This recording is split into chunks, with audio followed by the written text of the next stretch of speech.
Some of you may have attended the earlier sessions with Siddharth, and you may know him already, but I'll just quickly introduce him. So Siddharth Sharma is a Pro Tools certified from Adam Smith College in UK, and he has been working as the academic consultant for music production with Rockschool for quite some time now. I have known him for many years, and we have played together in bands and situations like that. And he's a fantastic guitar player, amazing bass player, and a brilliant music producer. So he has been in using the Rock School syllabus for a long time. He has trained students up to grade 8, and he understands the syllabus inside out. So this morning he's here. He will be walking us through the coursework task of grade 5, which is level 2. And he will be breaking down the steps that you may need to take to go through that kind of a coursework task, so you have better understanding of what to expect at a grade 2. So Siddharth, over to you, please. Thank you so much, Ritesh, for that amazing intro. Hi, everyone. Firstly, thank you so much for joining in. Can everybody hear me clearly and see me clearly? I hope that's fine. So, I've kind of created a session for all of you to kind of see and kind of, walk with me through the process of producing a piece of music. Now, the session, of course, is catered to our level 2 rock school coursework tasks, in the sense that whatever needs to be done at level, for example, at grade 5, everything is covered. But in fact, you will also notice that the way I've kind of constructed the session, a lot of these applications also are, applicable to grade 8, in fact, so you will see an entire spectrum of what you might expect from grade 1 to grade 8 in rock school. Not, of course, in the nitty-gritty details, because each coursework task is different, from one another, but you will get an idea. So the idea being that even if you complete level 2, you'll still have a rough idea about how to proceed with, for example, grade 8, which is the highest certificate we offer, right? So now let me just firstly begin. Now I've created a session on Logic. Now, is there anybody in this room who doesn't know anything about Logic Pro? If yes, just like unmute and just say yes, so that I know a little bit.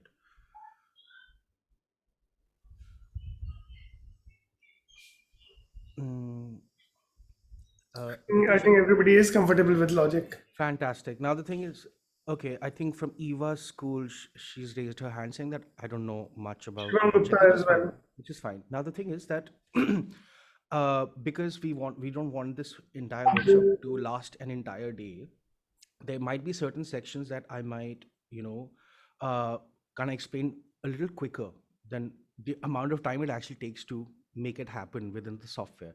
But that's fine. We can always send you some links to tutorials and things like that, to help you guys out. And of course, there are some fantastic resources online as well to just get started with Logic. So I do recommend whoever's not familiar with it, just, watch a few videos on Logic basics, and you'll be, on and going with the software very soon. And of course, the more you practice with the software, the faster you will become at editing, producing, and all those things, so keep that in mind. The other thing is that, of course, we're doing this in Logic. Let's say tomorrow you decide to change your software. All these things still apply to every software, just that the workaround is slightly different, be it Ableton Pro Tools or Logic or Studio One or FL Studio. The concept remains the same. It's just that workflows change maybe 10-15% here or there. Okay, so keep that in mind. Now, the thing is that, of course, with our level 5, I have the thing open, right? We have to basically, we'll be given a session where you're supposed to, color code, everything, and make sure that everything's edited correctly. But we're going to go beyond that too. And by the end of this masterclass, you will realize that, you will be very confident in taking up those exams, be it for yourself or for your students, and also be very much pumped up about doing something such as grade 8. Okay, so let us begin now.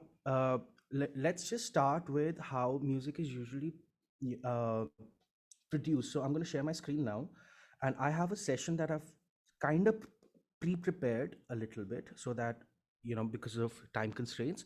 But there are a lot of things that I will do myself. Now, for example, in level 5, grade 5, I'm sorry, it says that, of course, you have to color code the tracks, and you will be given certain stems which are provided by Rockschool, right?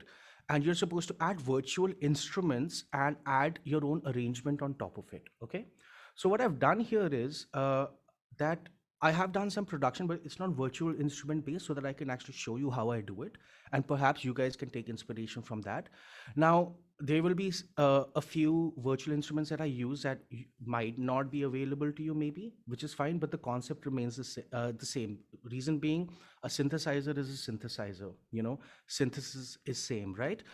The other thing is that, for example, I might just create some presets by myself very quickly here. Now, the thing is, I'm used to working with synthesizers within the virtual domain.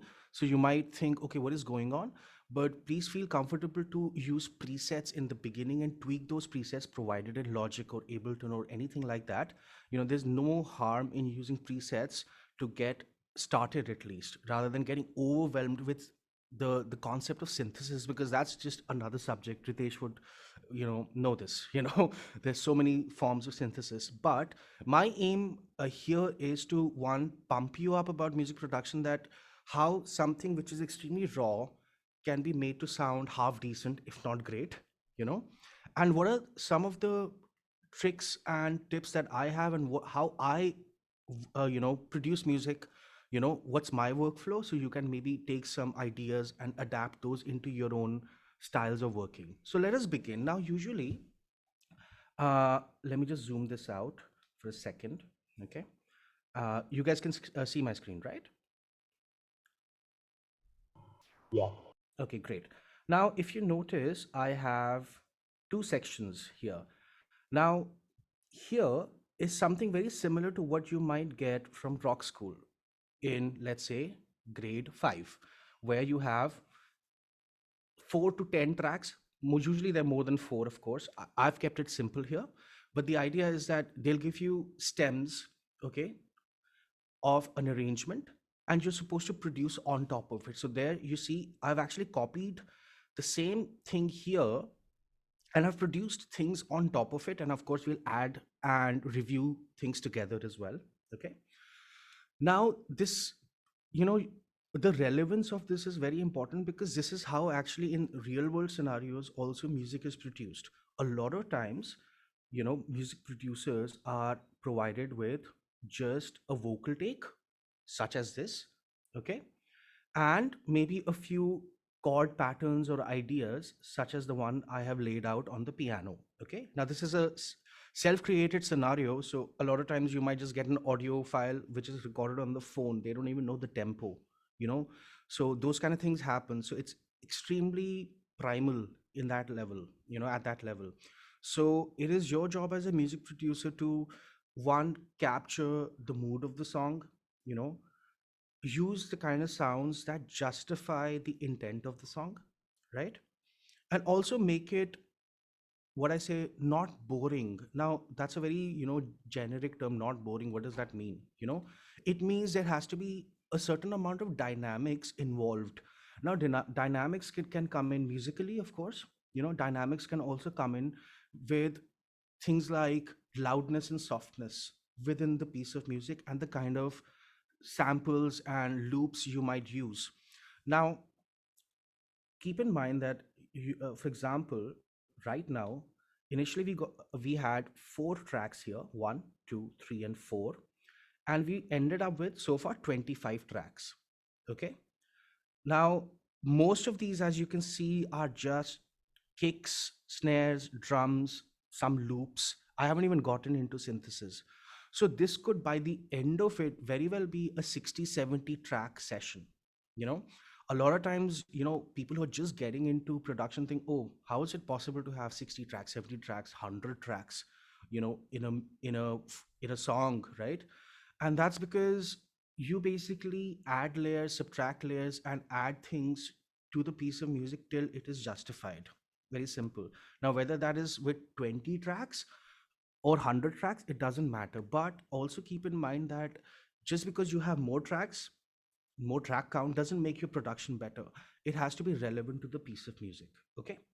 So, and also I'm going to be discussing some tips on vocal tuning and also some tips on editing your vocal stems. Okay. Now, for this particular session, keep in mind that whatever loops I have created, okay, I've bounced them, okay, because otherwise, for example, if I have a percussion loop, right, which has 8 tracks, the session will become very confusing and overwhelming for all of you. So I have bounced a few loops for the convenience of the session, number one. Number two, as you can see, the first track here says sample vocal, right? Now, this is something that I've taken from a sample pack because it's just easier. These are royalty-free samples, and basically we have technically 3 sections, okay? One is the intro hook, which also doubles as a chorus. In this particular song, we have a verse section, and here we have what we might say a pre-chorus. Okay, now the vocals are in Spanish. Now I kind of like this particular vocal take, which is why I chose to pick it up in Spanish, which is fine. But it doesn't matter. It could be Hindi, English, right? But you'll be able to understand the flow of the song. So let's just begin. Okay, so let's just hear the vocals only. Okay, because a lot of times, like I said, you will get just a vocal track or a vocal idea, and you have to produce on top of it, right? So let's just hear that. Mi canción favorita, siente tu calor, tú me haces loco. Somos aquí toda noche, aquí toda noche. Mi canción favorita. So that's section 1, okay? And after that, La vida es un carrusel. That's the verse. Vamos a disfrutarla. Es para mí, para ti. Es un carrusel, es un carrusel. And then we have the pre-chorus. Fino al amanecer, la la la la la la la. A mirar la luna, la la la la la la la. Now this was once, I've doubled it, okay? And then we repeat the first line, so I won't play that again, okay? Now, how I would go about it, and this is very similar to, let's say you got a vocal take or any musical piece in your rock school session on which you have to add stuff on top, right? So the first thing I want to do is denote the mood and feeling of the vocal melody or the song, right? So if I just loop this, what I've done is I have created 3 variations of the chords that I feel might work for this, okay? So let's just let's just hear those. So as you can see, I've color coded them differently right here. Now they're subtle variations, okay? It's not that they're completely different. The mood is similar, but you will notice that they emote a different feeling each time, okay? So now whether I choose to use the first loop throughout or the second one, that remains to be seen, okay? But that's the first thing I did, that I created some chords that I felt might work with this. So let's just hear it with the piano. And this is just a stock Logic piano. I haven't done anything to it, okay? So let's just hear that. Mi canción favorita, siente tu calor, tú me haces loco. Somos aquí toda noche, aquí toda noche. Mi canción favorita. That's the second variation. Siente tu calor, tú me haces loco. Somos aquí toda noche, aquí toda noche. Third. Mi canción favorita, siente tu calor, tú me haces loco. Somos aquí toda noche, aquí toda noche. So they're very subtle variations, right? And Ritesh is the piano player here. He can perhaps tell me if this is good or bad. They're pretty good. They're really nice. Thank you. But the thing is, just a disclaimer, I'm not a pianist. I'm a guitar player, that too a self-taught one. So when I write chords, I go for what sounds right to me in terms of the feeling, And now a lot of you are musically trained, so of course, please feel free to use all that knowledge, to go into more jazzy and R&B territories. It would work, But if I just solo the piano so that it's more evident what I've done here, that's the first variation.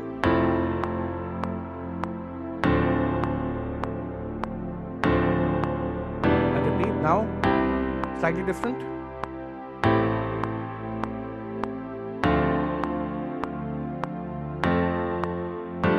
third one, slightly different.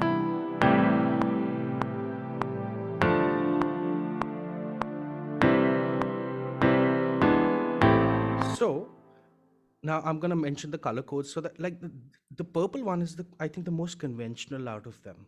Okay. Now what I'm trying to do here is not to be a musical genius in trying to figure out the most complex chords, because clearly these are not. But what I'm trying to see is what chord structure works best when it's moving from this section into the next section. So to my ears, if I had just looped this, the purple one, okay, and let me just quickly do that. Okay. Sorry. Okay. Let's see how that sounds. Tu calor tú me hace loco. Somos aquí toda la noche, aquí toda la noche. Mi canción favorita. Siente tu calor tú me hace loco. Somos aquí toda la noche, aquí toda la noche. Now, already on the second time around, it sounds boring, at least to me. I'm pretty sure to you as well, if I just keep repeating that, right? But if I have those subtle variations with the chords where the mood is similar, it sounds interesting. Okay. And that's another thing, that it's got to do more with psychoacoustics and how people perceive music rather than how they just listen to it. So all these subtle variations, be it a slight different inversion of a chord, or for example here, how instead of changing a chord every beat, right? On the last one, there are basically 3 changes within that particular bar, right? And I particularly like the way it ends here. You know, that last chord, it's very 90s, very Britney Spears, I know, but it works. That's the point. So what happens is that because you have these subtle variations on something that's on loop, to the human ear, it sounds more interesting. And that's another thing that I think is very important. What makes a professional music producer, not saying I am one, although I am one, but still, how is a professional music producer different from somebody who's just coming up? Are these subtleties, okay? Now, these not only apply to the chords, these apply throughout the spectrum of the production, okay? So now comes the interesting part, okay? Now let's assume that although I have created this, that you are given this from Rockschool, aka also a client you might be working with, an artist, okay? Real world scenario, okay? And this is how it is given, okay? So a lot of times they will say, okay, hey, I have this idea, and nowadays a lot of people do have home studio setups, so they might actually give you something like this. Now let's just hear it throughout and see how that sounds, and then we'll get to what I've done to it and how different it sounds. Mi canción favorita, siente tu calor, tú me haces loco. Somos aquí toda la noche, aquí toda la noche. Mi canción favorita, siente tu calor, tú me haces loco. Somos aquí toda la noche, aquí toda la noche. Mi canción favorita, siente tu calor, tú me haces loco. Somos aquí toda la noche, aquí toda la noche. La vida es un carrusel. So this is, I'm sorry, I'm going to stop. This is like a typical scenario where, let's say, an artist will give you a straight up loop and a typical bass line. Hey, this is the kind of vibe I'm going for, so now produce on top of it, very similar to our session. Now, whether it is good or bad is subjective. Now, for example, in this scenario, I kind of thought it'll be good to just use these as it is and produce on top, right? Because that's how our grade 5 is laid out, right? So, but I have taken some creative freedom, and you'll see still all these parts work pretty well within the confines of the song in the second half. So just keep that in mind. But right off the bat, as a professional music producer, this doesn't sound good. The samples and all that, it doesn't sound good. Let's just face it. Although I've only created it, but it's done intentionally, just to keep in mind. Just keep that in mind. La vida es un carrusel. Vamos a disfrutarla. Es para mí, para ti. Es un carrusel, es un carrusel. Fino all'amanecer, la la la la la la la. A mirar la luna, la la la la la la la. Fino all'amanecer, la la la la la la la. A mirar la luna, la la la la la la la. Mi canción favorita, siente tu calor, tú me haces loco. Somos aquí toda la noche, aquí toda la noche. Mi canción favorita, siente tu calor, tú me haces loco. Somos aquí toda la noche, aquí toda la noche. Okay, so let's say you got something like this. Okay, so the first thing I understand is that the structure is slightly untypical in the sense that usually in a pop structure, you would probably have the first section repeat twice, not thrice. Okay, but let's say you're given that the artist says, no, I want it thrice. Okay, so keep that in mind, which is why I've kept it that way. Okay, now the second thing I deduce is that in this section, Mi toda la noche. this one, La vida es un carrusel. that the artist wants a bit of a reggae mumbatron kind of rhythm. Okay, that is given. And then you will notice that here the rhythm is much more straight, although we can easily accommodate the same loop or the same kind of stylistic approach that is going on in the verse, which is this, like a duck duck duck duck, that kind of like a beat. But here it's more rock, it's more straight up downbeat. Mi canción favorita. You know? Siente tu calor, tú me haces loco. Somos aquí toda la noche, aquí toda la noche. Okay, so keeping all those things in mind, now the first thing I want to do is make you listen to what I've done. So okay, so let's just hear how this rough idea could be converted in something which is easily not a complete production but significantly better, at least in my opinion. If you think otherwise, do let me know. Let's hear that now. Okay, Mi canción favorita. Siente tu calor, tú me haces loco. Somos aquí toda la noche, aquí toda la noche. Mi canción favorita. Siente tu calor, tú me haces loco. Somos aquí toda la noche, aquí toda la noche. Mi canción favorita. Siente tu calor, tú me haces loco. Somos aquí toda la noche, aquí toda la noche. La vida es un carrusel. Vamos a disfrutarla. Es para mí, para ti. Es un carrusel, es un carrusel. Fino all'amanecer, la la la la la la la. A mirar la luna, la la la la la la la. Fino all'amanecer, la la la la la la la. A mirar la luna, la la la la la la la. Mi canción favorita. Siente tu calor, tú me haces loco. Somos aquí toda la noche, aquí toda la noche. Mi canción favorita. Siente tu calor, tú me haces loco. Somos aquí toda la noche, aquí toda la noche.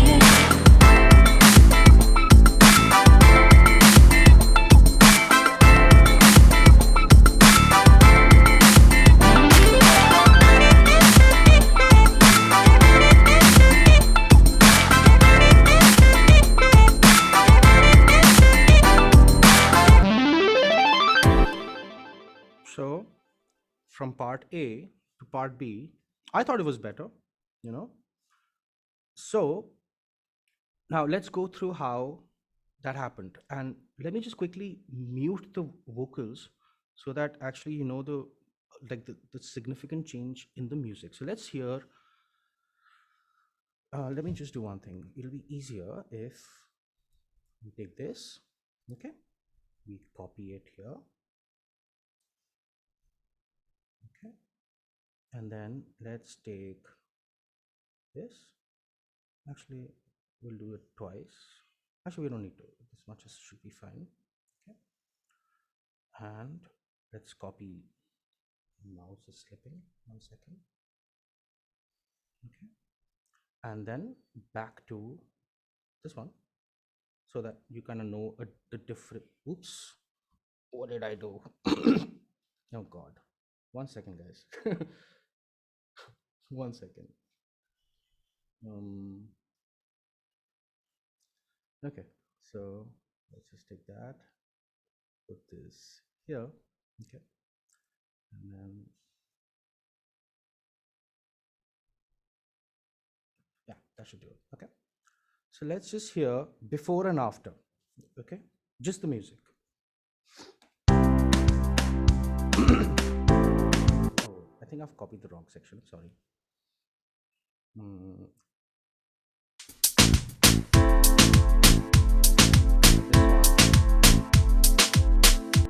It's this one. Sorry. Yeah. Okay. Let's hear that. No, wait. I'm so sorry. This is the previous one, yeah. Stuff like this happens, so it's okay. Yeah, this is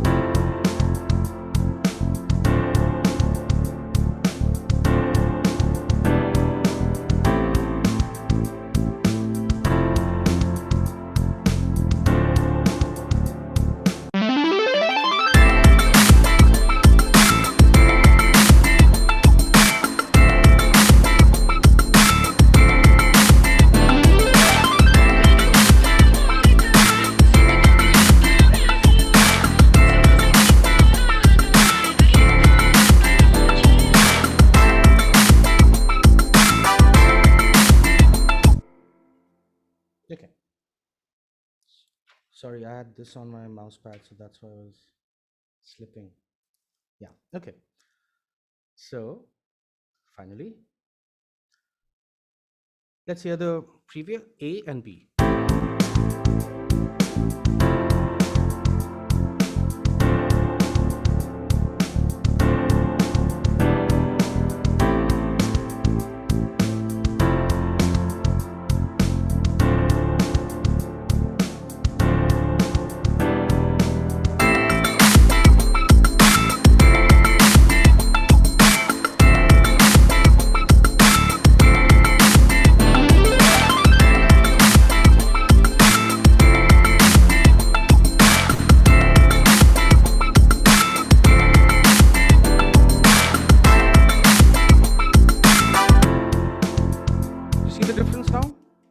Massive difference already, right? So let's just delete this. Okay. Now, any questions so far, or should I continue?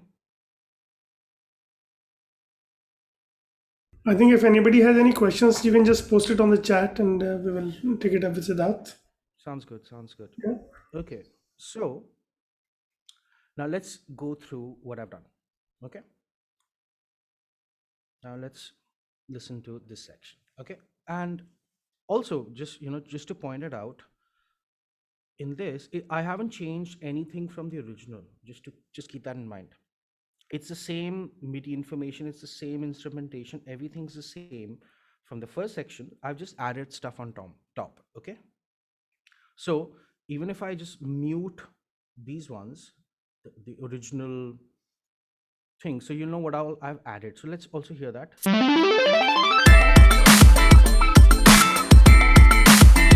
It's primarily drums right now. Mi canción favorita, siento tu calor, tú me haces loco. Somos aquí toda la noche, aquí toda la noche.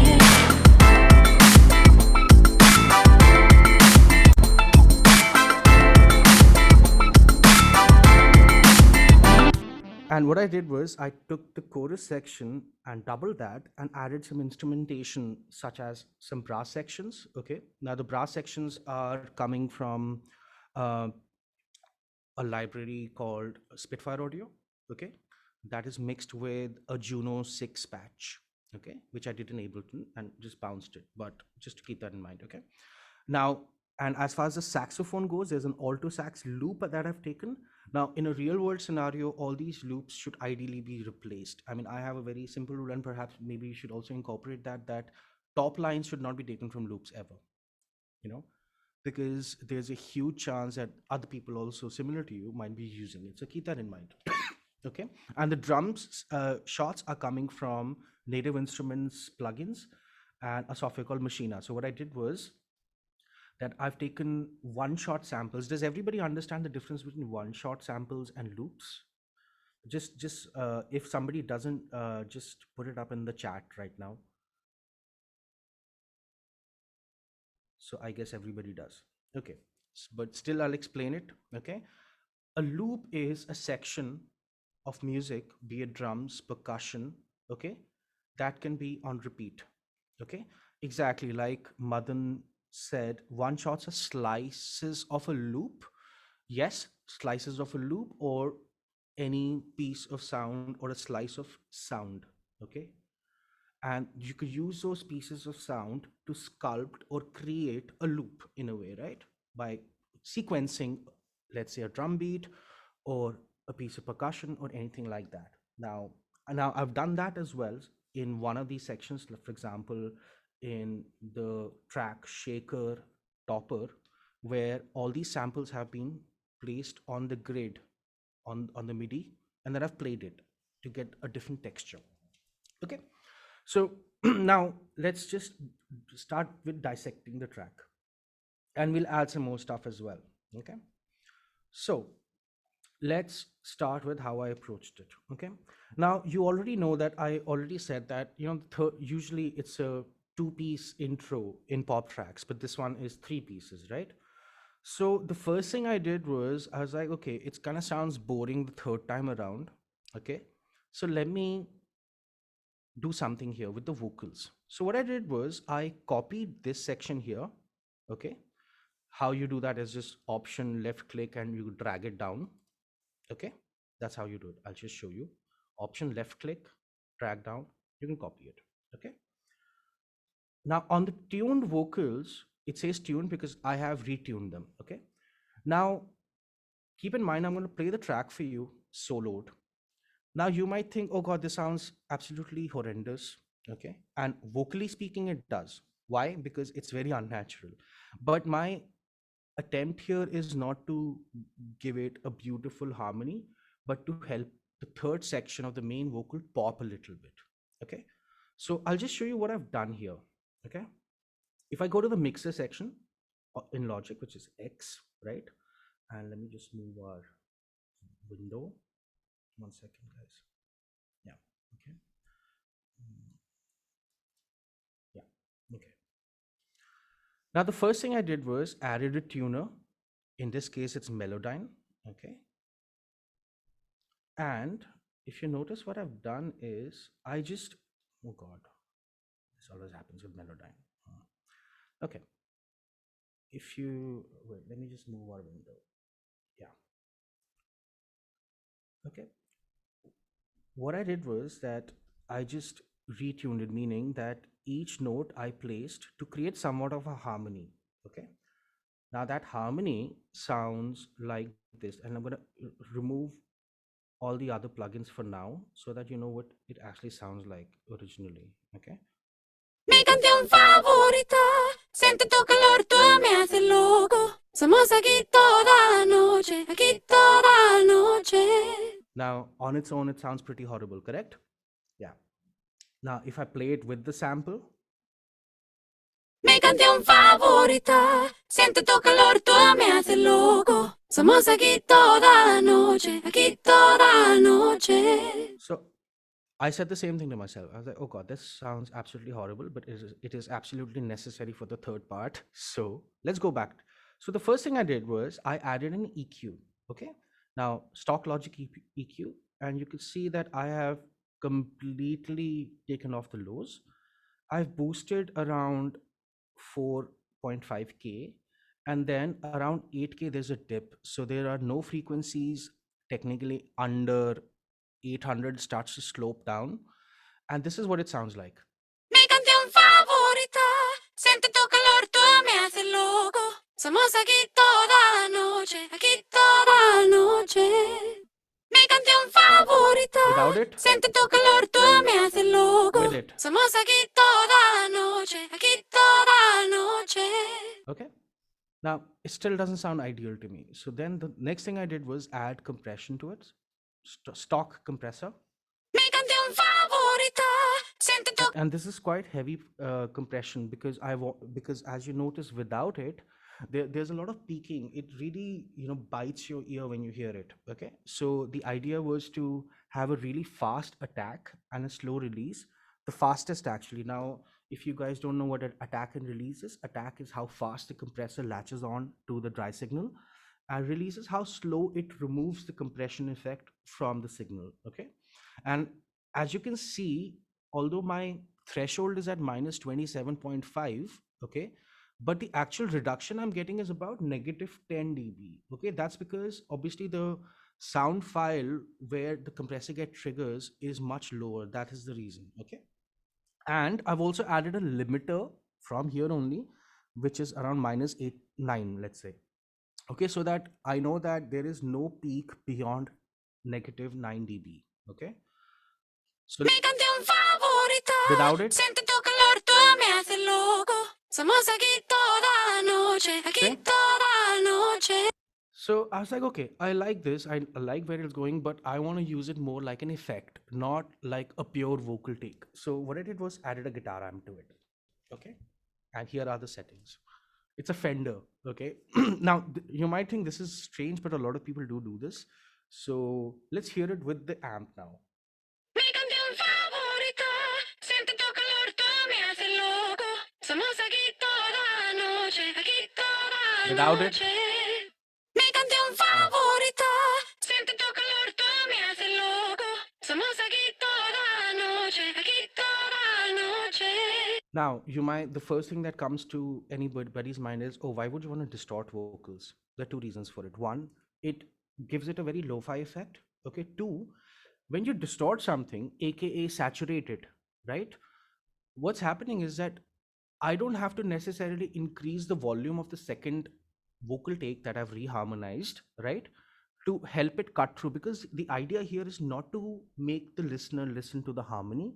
The idea is to make the third part slightly more interesting, one, and also make it pop a little bit and make it sound psychoacoustically slightly different from the previous two. Okay, now with this I added a basic echo.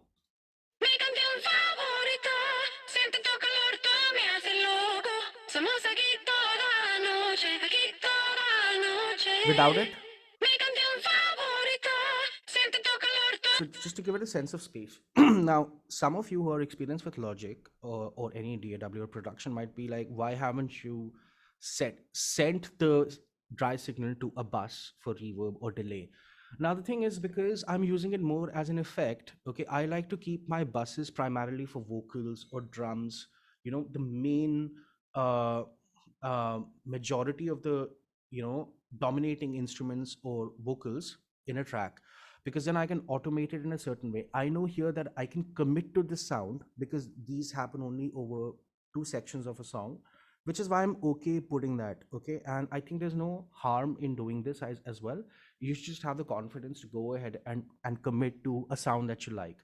And a lot of it, is also reminiscent of the older days when you used to, record on tape and things like that, where the sound you had was the sound you had to commit to on the recording, and this also, I think, is a good practice in the sense that, you'll build that confidence to say, okay, I like the sound, I can commit to it, so I don't have to mess with it later at a later stage.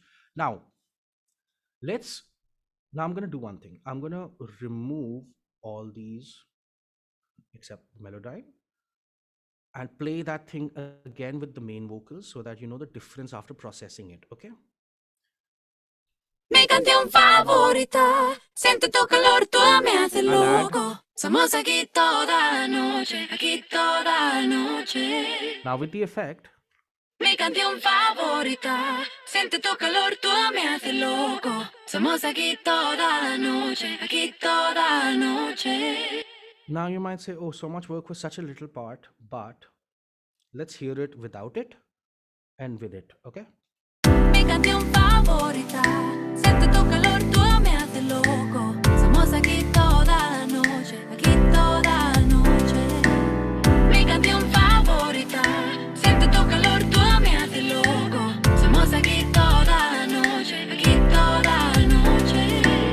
if I wanted to really get into it, I could technically automate it, okay, where I, let's say, change the pan, you know, okay. So for example, I might start here, go there, go back here, and then back to, okay. Let's hear that now. Mi canción favorita, siente tu calor, tú me haces loco. Somos aquí toda la noche, aquí toda la noche.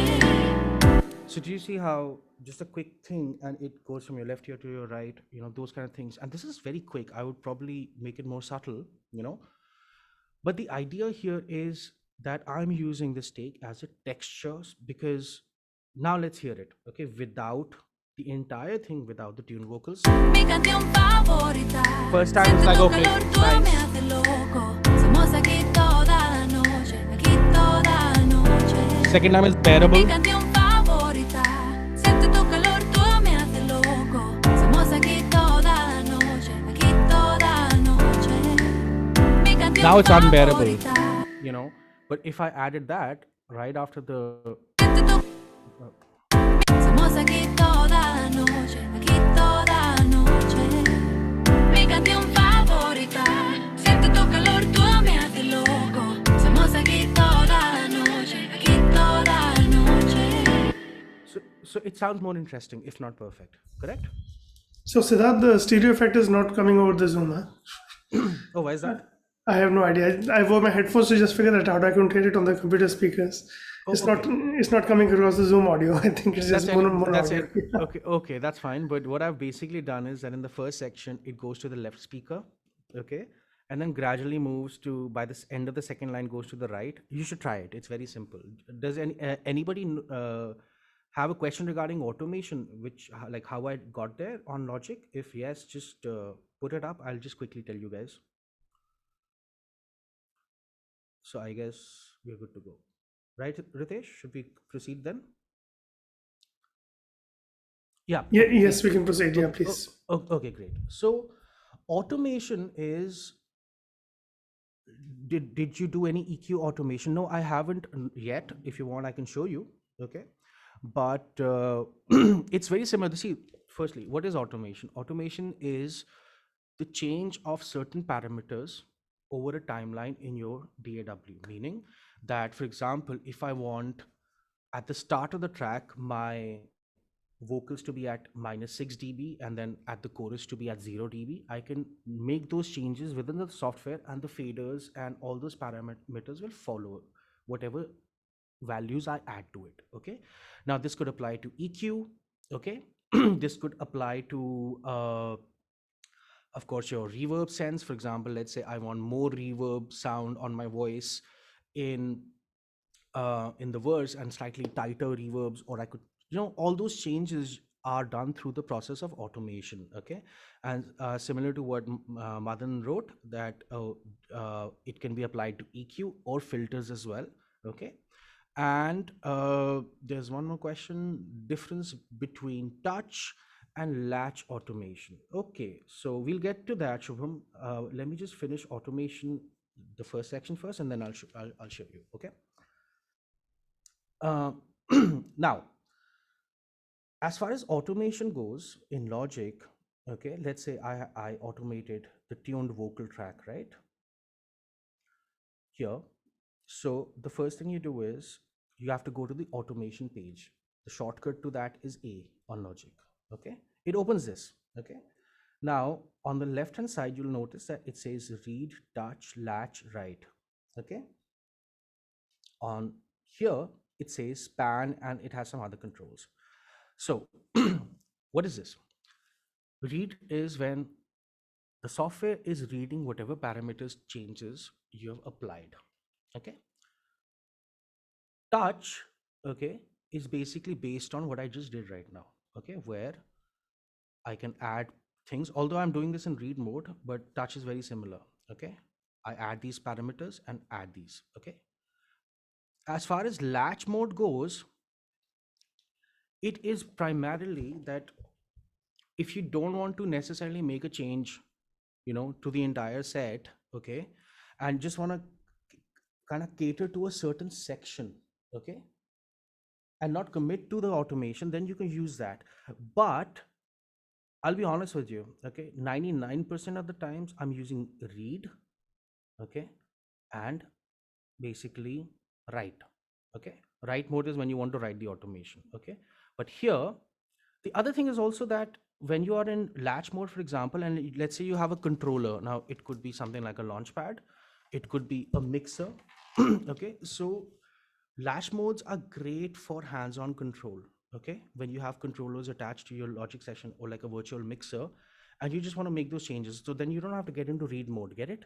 So when you're in latch mode, as soon as you change a knob or a parameter on the fly, it will basically capture that automation, okay. Whereas in read mode or write mode, what's happening is you have to go in, you have to select the mode, then you have to manually do these things and apply the automation. In latch mode, for example, if I had a fader knob which was mapped to this particular setting, and while the song was playing, I could move it, it would actually record. And then of course, if I wanted to commit to that latched automation, I would say read. That's the basic difference. It's not that they do different things completely, it's more to do with how it is applied within the confines of the session, okay. So that's the different modes. Now on the right hand side, you will see that it says pan right now, but these are all the things you can control under automation, be it volume of the actual song, pan, whether you want to solo a particular track, mute a particular track.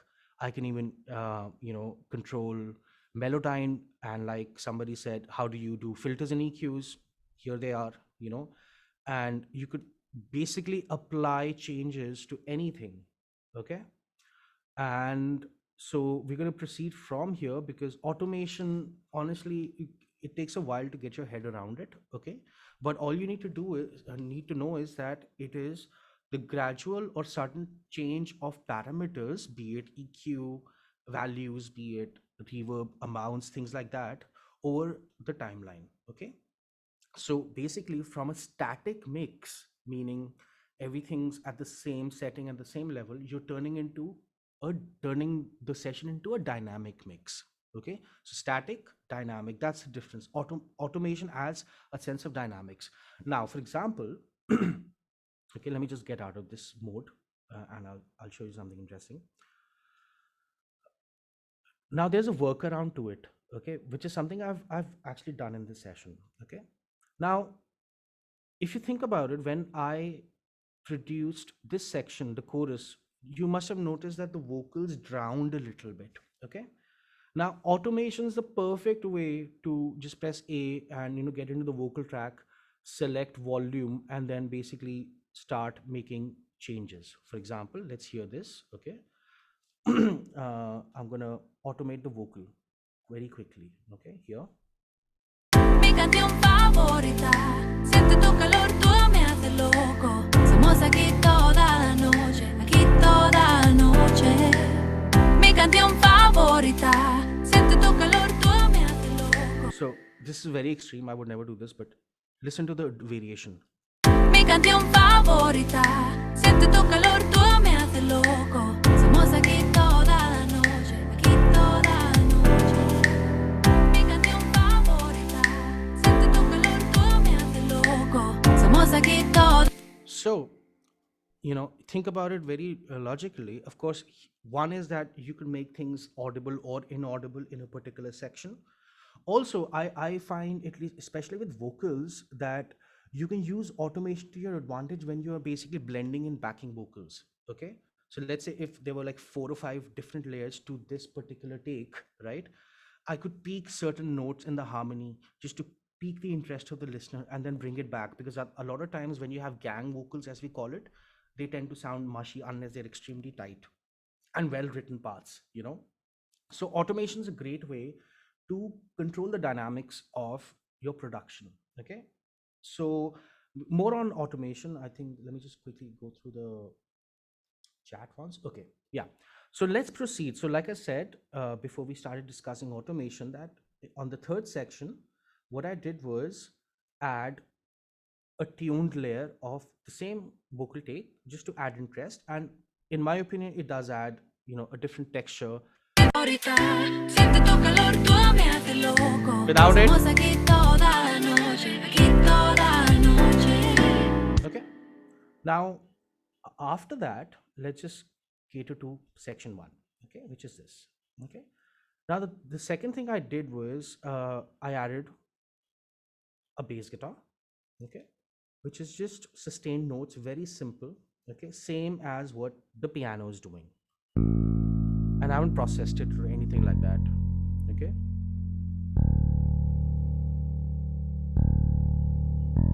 Okay, sounds, well, in all fairness, when I actually produce music, I usually have 2 to 3 different bass sounds, okay. Like, for example, I have no problem using a finger style bass, the stock Logic thing. I think it sounds great, and also keep in mind that, for this particular track, I'm really not looking for subtleties in the dynamics, or I'm not looking to make everything sound natural. Keep that in mind. I don't want it to sound like a band mix, because if you want a band mix, in an ideal scenario, there's actually a person playing the bass. So if I want a very natural sounding bass guitar, very dynamic performance, I would probably play the bass myself or hire somebody else to do something, either of the two. But in this particular session, because it's a pop track, I want it to be in your face and just kind of, back up the piano chords. So let's just hear them together, just the piano and the bass. Without it. And I'll add the bass now.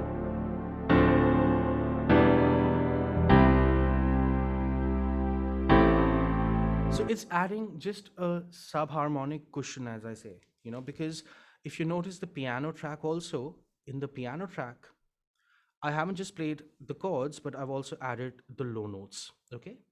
Now, one more thing, since now that this is open, is that right in the beginning, make sure that you're not using full velocities on your MIDI channels, because, for example, if this was played really hard, it would sound.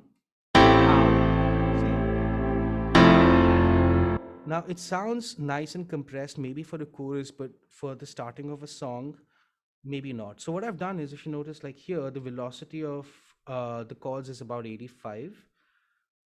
In the verses, it's about 70. In the chorus, it's again 85.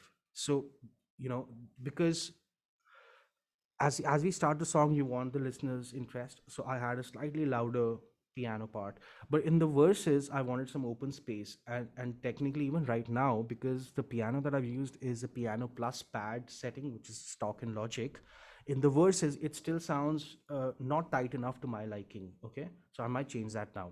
But what I've done is that I've created some kind of dynamics in terms of volume and attack from the piano. So in the beginning, it's slightly louder. In the verses, it gets softer, okay? And in the chorus, again, it gets back to the normal level. So 85 was the velocity in the beginning, followed by 70, followed by 85 again, okay? Now, if you listen to what else I've added. So the first thing I did was added a kick drum, okay? Now, let me just zoom into this, okay? Now, if I just solo the kick drum, okay? It's a one-shot sample, okay? Now, what thing I do recommend that you do, I've already done this while bouncing, but I'll show you what I usually do, okay? I select these, okay? And I'm gonna put faders at the end of each clip, okay? Now, what I could do is just put a fader on the first one and then keep copying, okay? Now, there are 2 ways to do this, okay?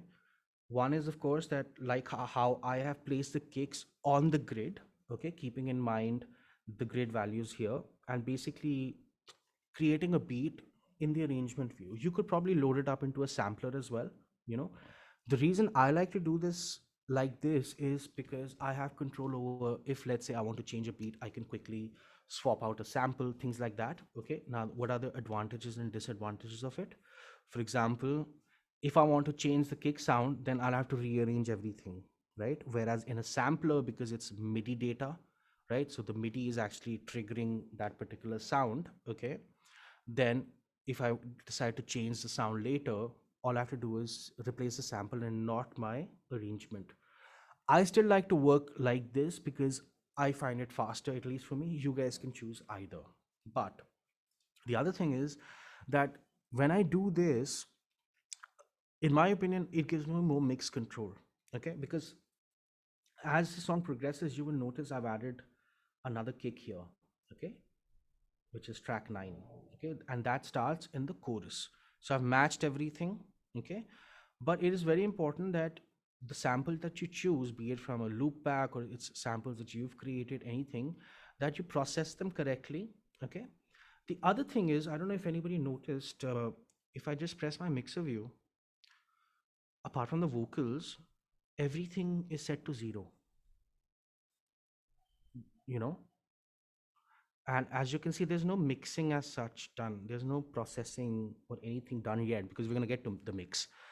But in spite of everything being at 0, okay, being flat on the mixer, it still sounds half decent. Okay, and of course mixing will only make it better. Now the reason I do that is because you want perfect gain staging, okay, while you're producing music as well. uh Anybody familiar with gain staging, or is it's like a complete no? Even if you don't know, just write no, so I know how many are in the majority know about it and don't know about it. Please just type quickly in the chat. Okay, you don't know. Okay, that's fine. So let me just quickly explain. Okay, so when we're talking about gain, a lot of people confuse it with volume. Okay, now, okay, have an idea, but you can go through it. Okay, great, I'll do that. Okay, so if you look at any sound wave, okay, for example this kick, okay, and let's just quickly solo it.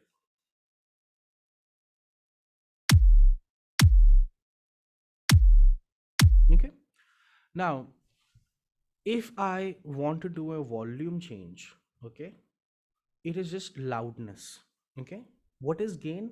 Gain is technically increasing the amplitude of the source signal itself. Okay, that's the difference. Okay, now for example, if I click on my kick sample, okay, and if you, I'm pretty sure a lot of you are, you know, familiar with the inspector feature in Logic, right? Now on the left hand side, you'll notice that I've actually reduced the kick by 4 dB. Okay, so here's my logic. Okay, would you rather do this or take the kick and reduce it here -4? What do you guys usually do? Tell me in the chat. Do you guys use the fader to decrease the volume? Okay, or do you reduce the gain?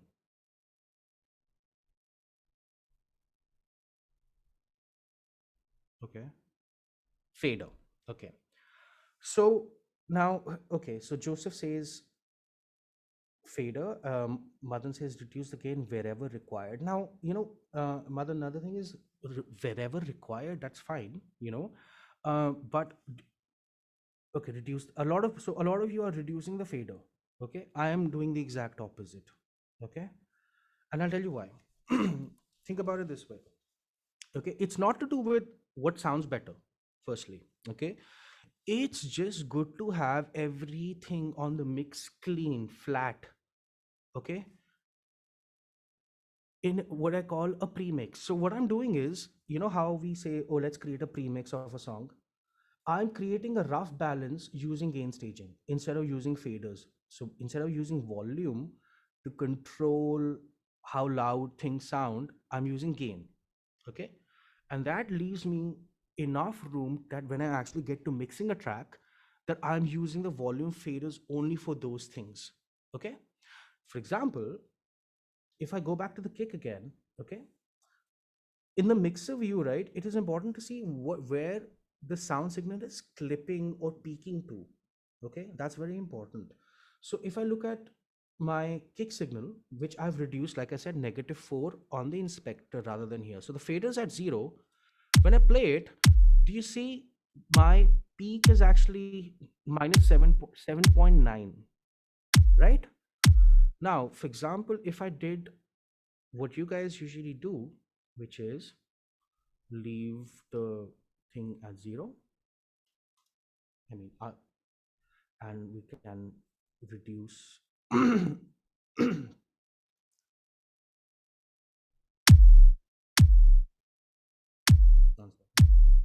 okay.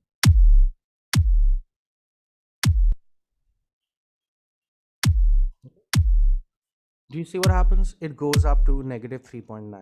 Now you could do this as well, reduce it 4 here, and get the same result, right? Like I said, we were initially also getting -7.9.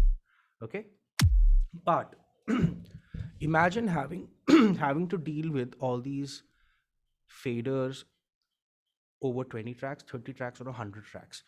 This is just clean, don't you think? I mean, all faders at 0, and I'm already getting a half decent sound out of what I might call some kind of a basic balance, right? Now that what that does is that a lot of times you will also notice that when you have your faders going up and down, and even if you're automating, a lot of times I've seen sessions like this where, let's say, the vocal is being pushed up to -6 to be heard just because their gain staging was wrong. Get it? So rather than doing that, what I do is that I gain stage all my samples and all my instruments so that the peak remains 0 within the session for everything. And it's only reduction from here. So, when I start mixing, I'll probably select all these tracks, reduce them by maybe -6, and then start from there.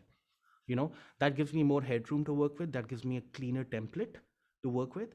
And automations don't confuse me because, for example, automating something, think about this, from -6 to 0 dB versus something that is already reduced to -6 on the fader plus the gain stage, it just confuses you further. So that's just my way of working. Okay, and I do recommend that you do this. Okay, rather than just purely relying on the faders, because what's the point of, for example, another example is that, and I'm pretty sure some of you have experienced this, you're getting 0 dB as a peak here, but your master fader is somewhere here. That is a good indication that your gain staging is completely off the charts. Because here when you play the song, okay, like I'm getting 5.7, which is okay, I can handle that. But you guys, you should not exceed -6. Okay, and that -5.7, by the way, with just the kick, that'll reduce because I haven't treated the kick yet. Once I reduce the lows and process it a little bit, that'll go down because right now it's raw. But yet I'm getting a peak. So when I actually play the song, I'll get about -5 dB, okay, of peak RMS. Let me just. Oh, so can you show us how to increase the gain from the inspector? Yeah, sure. So, for example, you select your sample vocal, okay, this one. You click on the section, okay. Now, as soon as you select it, notice here where it says region, it'll show the name of the file. See, I clicked on it, it says DSS, whatever, vocal hook, If I clicked on fingerstyle, it would actually show fingerstyle bass, right? So whatever you select, it'll show what region you're dealing with in Logic. So you select that, okay? After that, if you're on the left-hand side of the region, there's a down arrow, you click on that, okay? And you'll see gain. Now, right now it's blank because we haven't made any change to it, okay? Now left click on that empty section and drag it down to the desired value, okay, and leave it. So when you play it, Mi canción favorita. Siente tu calor, tú me haces loco. Somos aquí toda la noche. Aquí so that's how I manage my volumes before mixing. So everything clear? Why I do that and why maybe it's a cleaner way to deal with your sessions? And is it clear to you how to increase or decrease the gain? Just give me a quick thumbs up, everybody, so I can proceed. Great. Okay. Awesome. So now I'm going to proceed with this section again. Now, if you remember, I was talking about, now apart from the kick, I've just added a snap one-shot sample, okay, which goes like this. Oh, sorry. This one.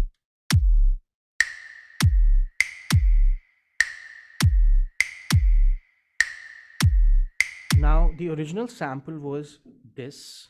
What I did was, if you notice, there's a pitch change in both of them, okay? Tuck, tuck, okay? So what I did was I left click, option left click, dragged it here, okay? And then selected that. And if you notice in the same section where it says transpose, the first snap is not transposed here, but the second one is transposed by 2 semitones or 1 tone, okay? Now that is just to give it a sense of a different pitch and movement, because when you're naturally also snapping, right?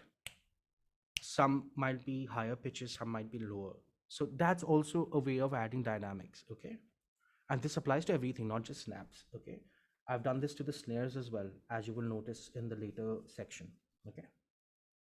So I added a snap piece because I thought introducing a beat which is very full on in the beginning of the song doesn't make sense, okay? But something which is a simple groove which will entice the listener to kind of, you know, start grooving with the melody and the rhythm and kind of warming them up into the next section is a good idea, okay? And the third thing I've added is a shaker. Now, if you remember, what I was saying was that you can add samples like how I added the kick here, or you can use the sampler, okay? This is stock, by the way. This shaker reverse stopper is a preset from Logic, okay? Here, see, it says shaker reverse stopper. So I've used that. So it's not that I'm using stuff that is completely, you know, unavailable to a lot of you or anything like that. It's all stock stuff, okay? Now let's just hear that, just the shaker, okay?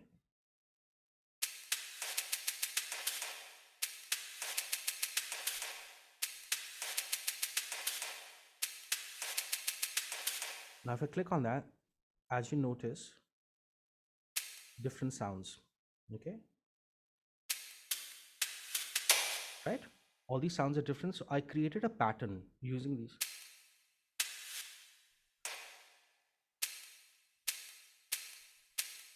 Repeat. Now, again, I've kept velocities very simple. If I wanted it to sound like a real shaker, I would have probably changed the velocities here by selecting these and reducing them a little bit here, let's say. You know, things like that, you know. But like I said, it's a personal preference. For this song, I didn't find it useful because I actually don't want the shaker to sound very much like a normal shaker. I want it to be more of a sweeping effect. So when it actually plays in the context of the chords and everything, it's just adding a bit of that sweeping movement to the track. Mi canción If I favorita, mute it, mi canción favorita. Siente tu calor, tú me haces loco. Somos aquí toda la noche, aquí toda la noche. Mi canción favorita. Siente tu calor, tú me haces loco. Somos aquí toda la noche, aquí toda la noche. so it adds a bit of movement. And now when I mix it, there might not be so much top end because right now it's just being too lustrous, okay? So I might reduce some of the highs, but it still adds that sweeping effect. And by the end of it also, that maybe I will not use it throughout. Maybe I'll just let it be, let's say, for the last two sections, which is, so the first one sounds empty. Mi canción favorita. Siente tu calor, tú me haces loco. Somos aquí toda la noche, aquí toda like that. la noche. Mi canción favorita. Yeah, so see, and that's another thing, that, you know, just because you've written something or written a part or added drums doesn't mean you can't delete them later. if it sounds better without it, feel free to delete it. And that's another thing, like I deleted it because right now I felt, oh, okay, I could remove the drums from the first section. Okay. Mi canción favorita. That's a nice intro as well. Siente tu calor, tú me haces loco. Somos aquí toda la noche, aquí toda la noche. Or I could just remove this. And now that I'm thinking, see, and that's the process, right? Maybe I'll take these little, alto sax sections and place them here. You never know. Maybe it'll sound good. And that's the thing. You need to experiment.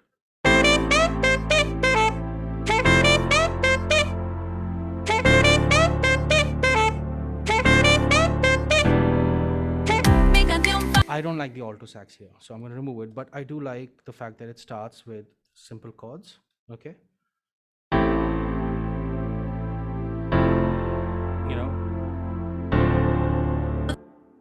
Or put the vocals in. Mi canción favorita. Siente tu calor, tú me haces loco. Now I like the Somos movement aquí more. toda la noche, aquí toda la noche.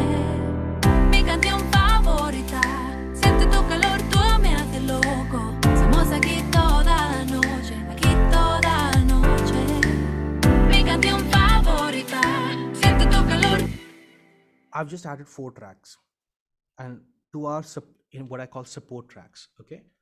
Just a kick, a snap, a percussion, piano and bass. So 5, right?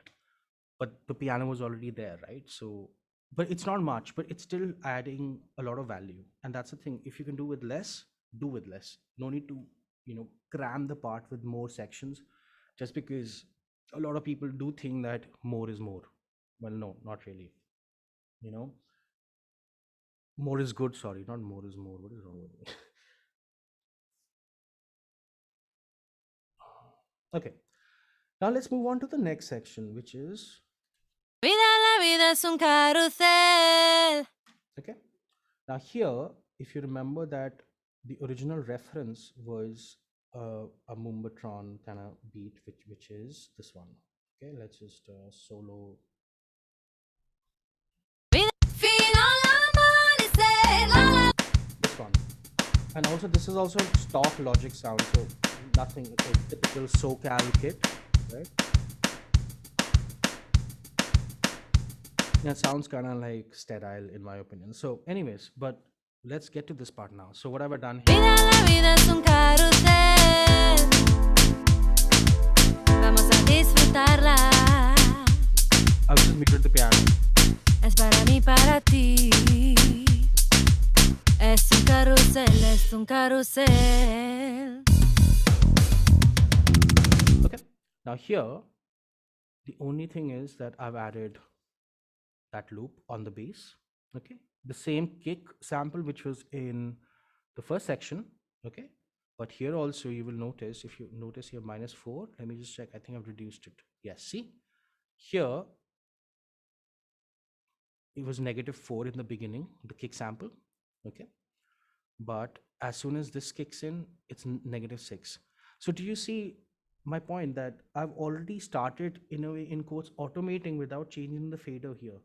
That's another thing, so it makes your entire process much more streamlined because you're already hearing how you kind of want your sections to sound.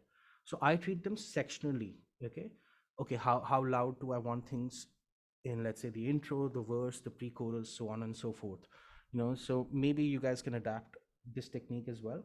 Okay, and apart from that, I've just added this reggae loop that I created on this thing called the Machina, and which is basically like a third-party software for samplers. That's just something I'm comfortable with, but you guys can do this with stock loops in Logic as well, or any kind of loop library as well. It's nothing special. I mean, this loop it's quite generic,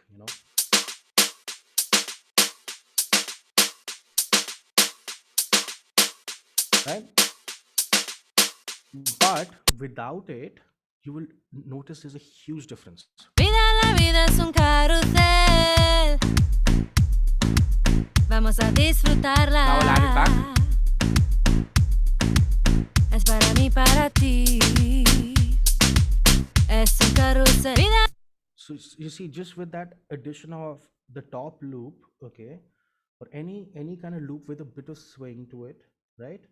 Or that just makes it, you know, because the idea with reggae and things like that is not to focus on the downbeat but the upbeat. So this top loop helps us do that, right? So with just the addition of one loop, and that's all you need basically, you know. And of course, you know, right now I do feel that in this section the pianos are too overwhelming, so I might replace that after this, you know, like right now. Mira, la vida es un carrusel. You know, it's just too in your face and the pads are swelling up a bit too much in my opinion, so I will be most probably replacing that, okay. And then here I've kind of left it the way it is for now, okay. This section, Es un carrusel. Es un carrusel. so what I've done is here I haven't actually matched the original beat, which is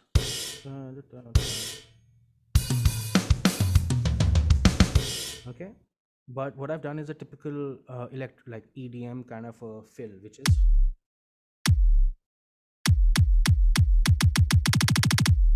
okay. So maybe actually I'll just remove this section. Let's see how that sounds. Es un carrusel. Es un carrusel. Now you will notice that the bass is not aligned. Okay, so let's just remove it. No big deal. Es un carrusel. Es un carrusel. Now even the piano I'm going to reduce just in the very end, just to tighten it up a little. Es un carrusel. Es un car- Sounds cleaner already, and that's another thing. Always you know, try to get your production as clean as possible, because those little things will add up in the end, okay.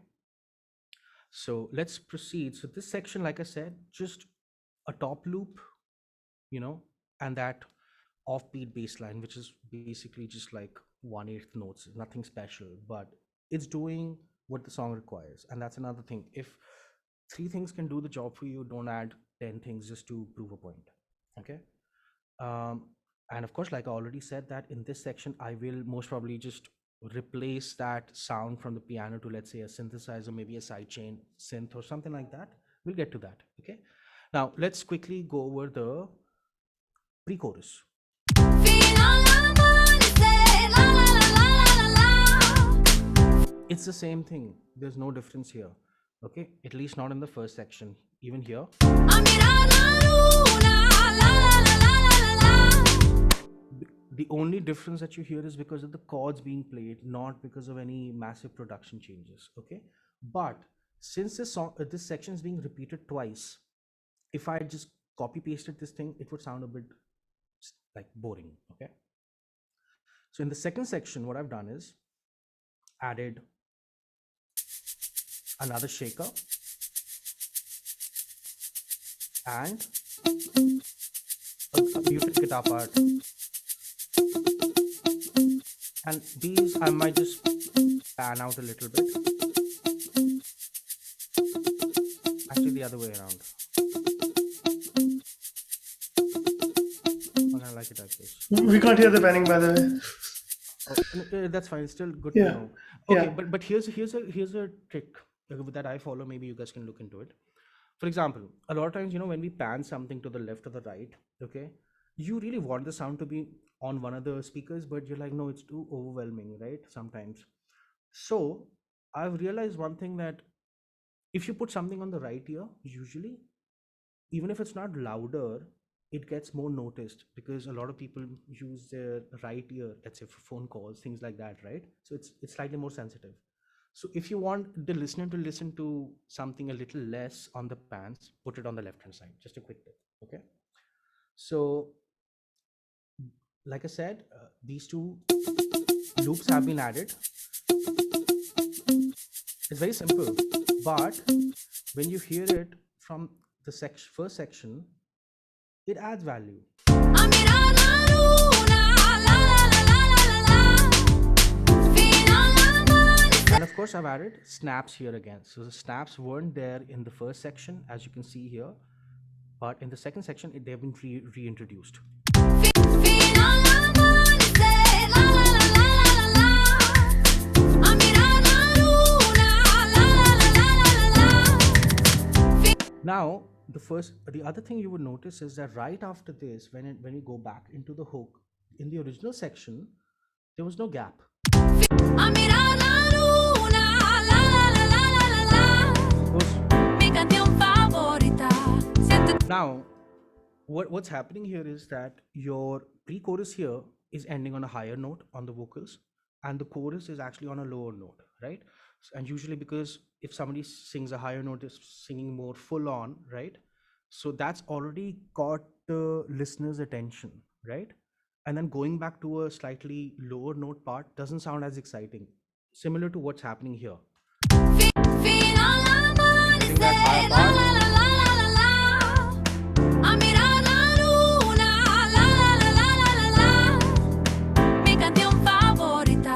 I mean, your ears go towards the fact that it's a straight groove now, okay? And that only if you're a musician, you think, oh, that's a nice groove or something like that. But as a common listener, you'll be like, oh, it's not doing anything for me. And they would be right, because it's just sounding flat, right?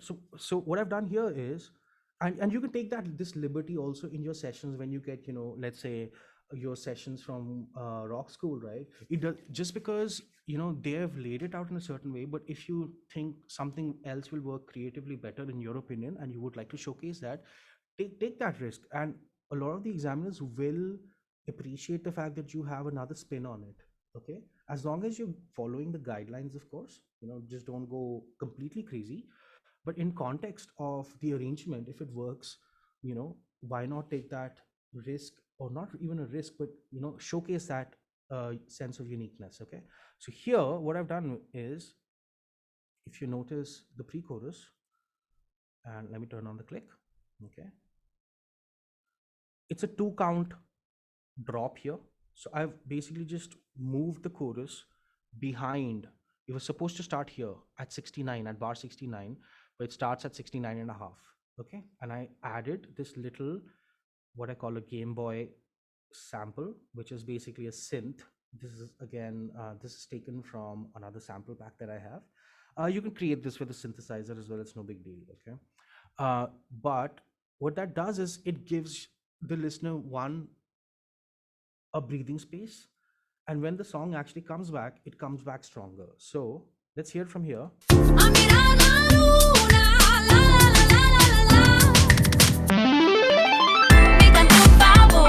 You feel that punch more, as opposed to if I had it, from, let's say, it still sounds good, but I kind of like it with the space. It gives the listener that breathing moment, and they're like, oh, what's coming? Even if it's for like a millisecond, a few milliseconds, it's absolutely fine, But that arpeggio there is helping the listener travel to the next section, okay?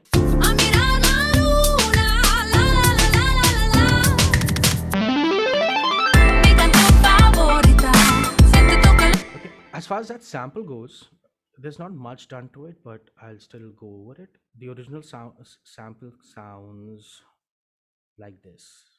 Let me just remove.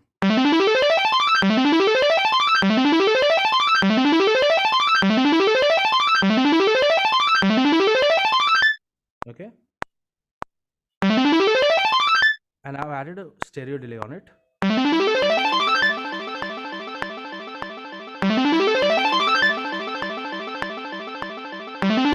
And the original intention for this, and I'm not doing it right now because you can't hear the pans, was it goes from your left ear or your right ear and it exits.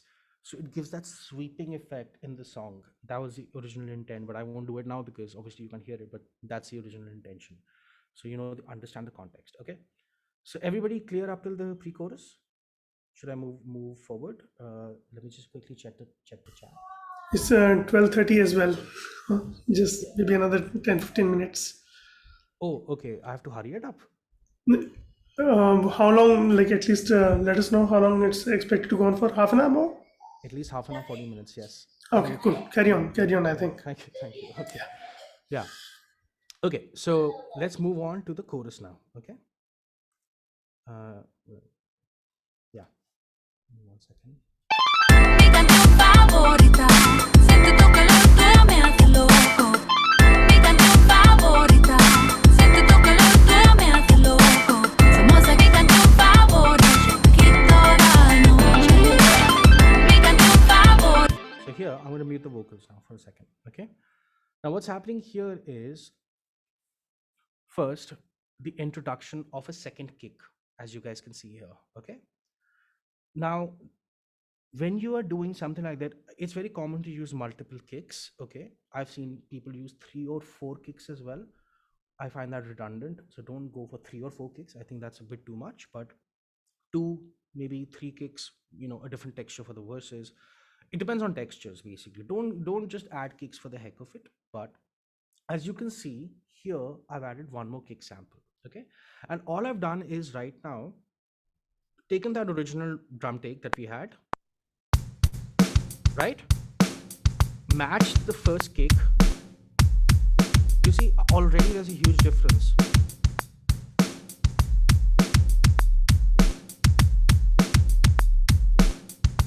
Right? And this is to show that if you take your time to choose the right samples and the right sounds for your production, that goes a long way. I could actually put this out and people won't complain much about the kick sound. I can guarantee you that, although it's not even mixed right now. Okay. And I think you should kind of take that extra time to find the right samples, find the right sounds, or create the right sounds for your production, rather than putting something very quickly, just to get an arrangement going and then regretting it or not being able to manage it. Okay. So that's something to keep in mind. Okay. Now, the purpose of the second kick, okay, let's just hear it with the first kick, and then I'll add kick 2 to it and see how it changes. No second kick right now. Now I'll add one more.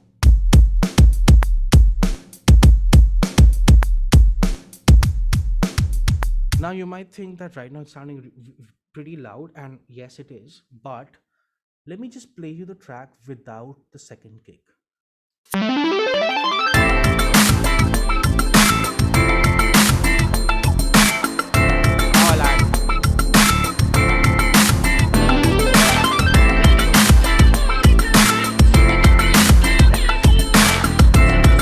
So it is adding a girth to the sub frequencies.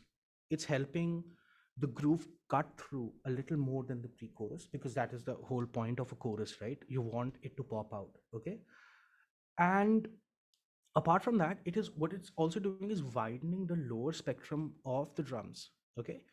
Now, when I actually get down to mixing these, I might not use the lower frequencies from both of them. Okay.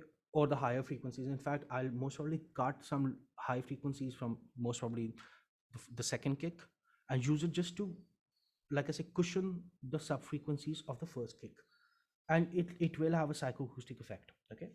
Now, apart from that, again, the same snap samples have been used here, but now here's where I think the magic of sampling and drums lie. Okay. Now you will notice that I've kind of gone overboard with the number of snares I'm using here.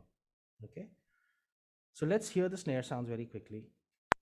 First one is this, which is, oops, sorry, that's all of them together. Sorry. Sounds nice and fast, Now let's go over each snare sound. Okay. 1 second. So the first snare sound is, it's nice. And in all fairness, I could do with that snare sound alone as well. Okay. But what I did feel was that in this particular snare sample, there are a few mid-range frequencies that are lacking. And if I just added that with EQ, right, it wouldn't leave me too much room to process it, because in order to get the mids up on something like this, okay, I would have to push up the mids at least 6 to 8 dB to really get that snap, which means that I don't have much room in EQ to process the mids in general for corrective EQing. Because when I EQ and mixing, there are 2 ways I do it. One is corrective EQ, which is that I take out certain frequencies which are not working in the context of the song, and the other type of EQ is more to add a particular style or a particular tonality, you know, to the sound. So here, if this particular snare sample, I like it, but it doesn't have that tonality. So because of that, I added a second snare sample, which is this one, which is more mid-range. Do you notice that?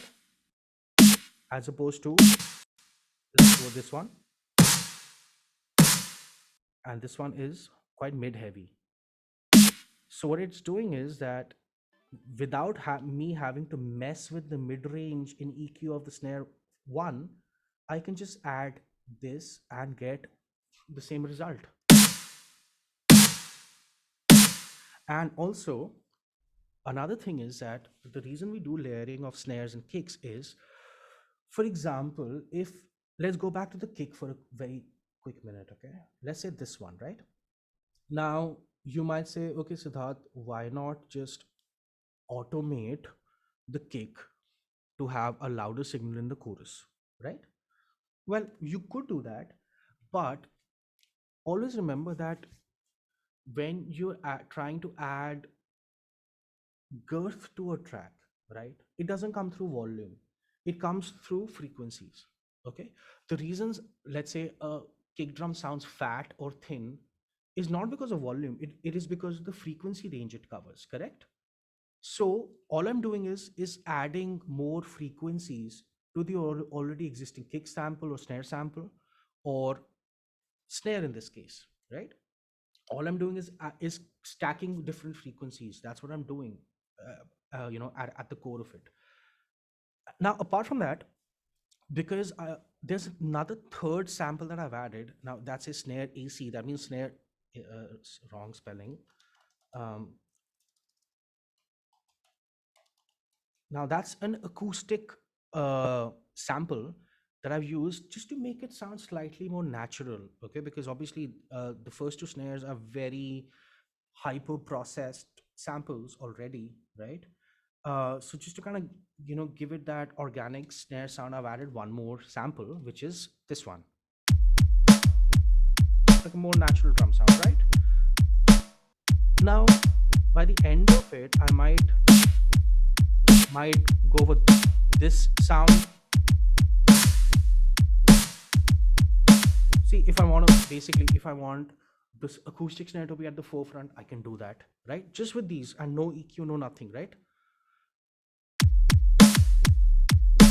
Or maybe I can do this balance in the verse and automate it to be completely different, like something like this in the chorus.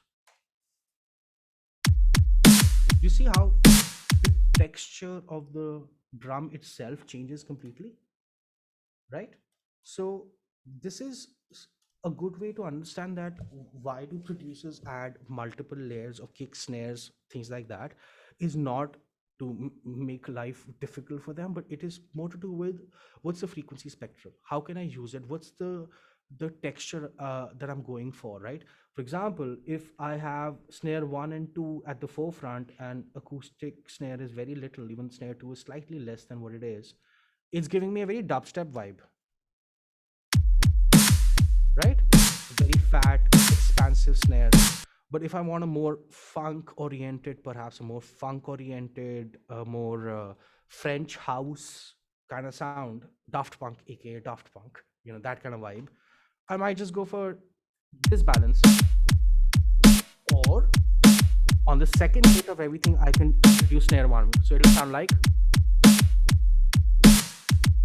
mute it, bring it back. So do you see, maybe on every second accent, I can bring in snare 1. You don't have to make it run throughout the track. So these are little experiments that I encourage all of you to do, and by the end of it, most probably, I'll probably have snare 1, just running on every second hit, just to accent it a little more, okay? So that's the snares, okay? Let me just quickly go through the chat. Okay, awesome. Now, apart from that, because it is a dance track after all, you want people to move to it and stuff. So let's see what else I've done, okay? Apart from the snares, I have something we call the clap stack. Now, what is a clap stack? Is basically I took 7 to 8 different clap samples, which of different pitches, panned them a little bit here, a little bit there, you know, bounced it to create one track, because it doesn't make sense to have 10 claps in a session. It's just confusing, you know, just to create that stacking sound. Okay, so that sounds like this. Now let's just move there. Okay, so there are different timings. As you can see, it's not the tightest one, and that's the intention. It's very "We Will Rock You" kind of sound, you know, by Queen, you know, that kind of clap stack. Now what I've done is that the clap stack is actually happening on the 4th section. So when you actually play this together, right, and I'm just going to play the drums for you guys. Okay,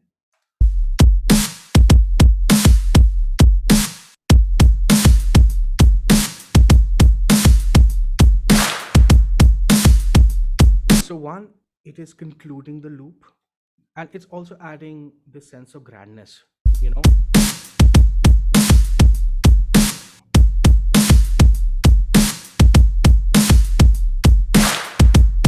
Now apart from that, I've also added one more clap layer, which is just a regular clap sample, okay, which is here, track 20, which is playing throughout. Okay, so let me just add that as well.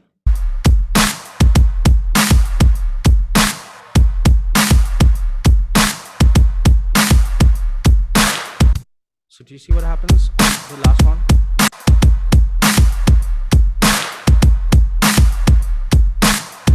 And again, I have changed pitches for the second one and then copied and pasted. Okay. Now you could say, you know, this is also good enough, you know, to make this particular production work. But let's go to track 22, which is again a loop that created.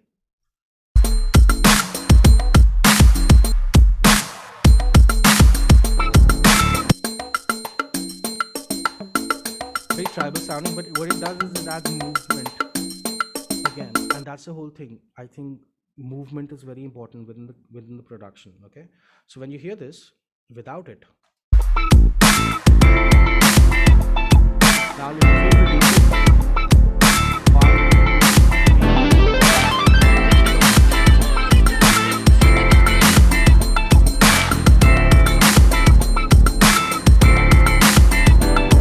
the offbeat pattern, you know, just adds more movement to the music, you know. So, and that's about it so far. Okay, now apart from that, what I did in the last section, like I said, it's just the same thing what I did for the chorus repeated.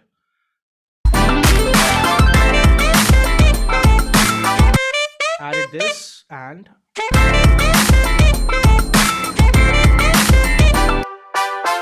now this is again a synth stack.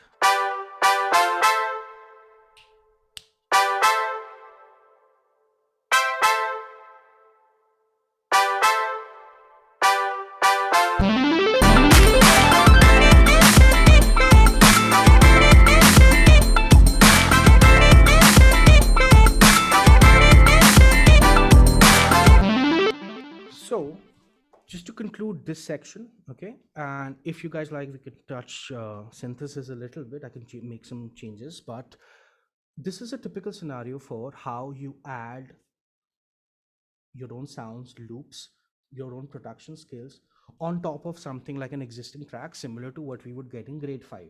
Okay, so when you add this up, it's a striking contrast from what we started with. If you listen to this section, let me just take off the loop.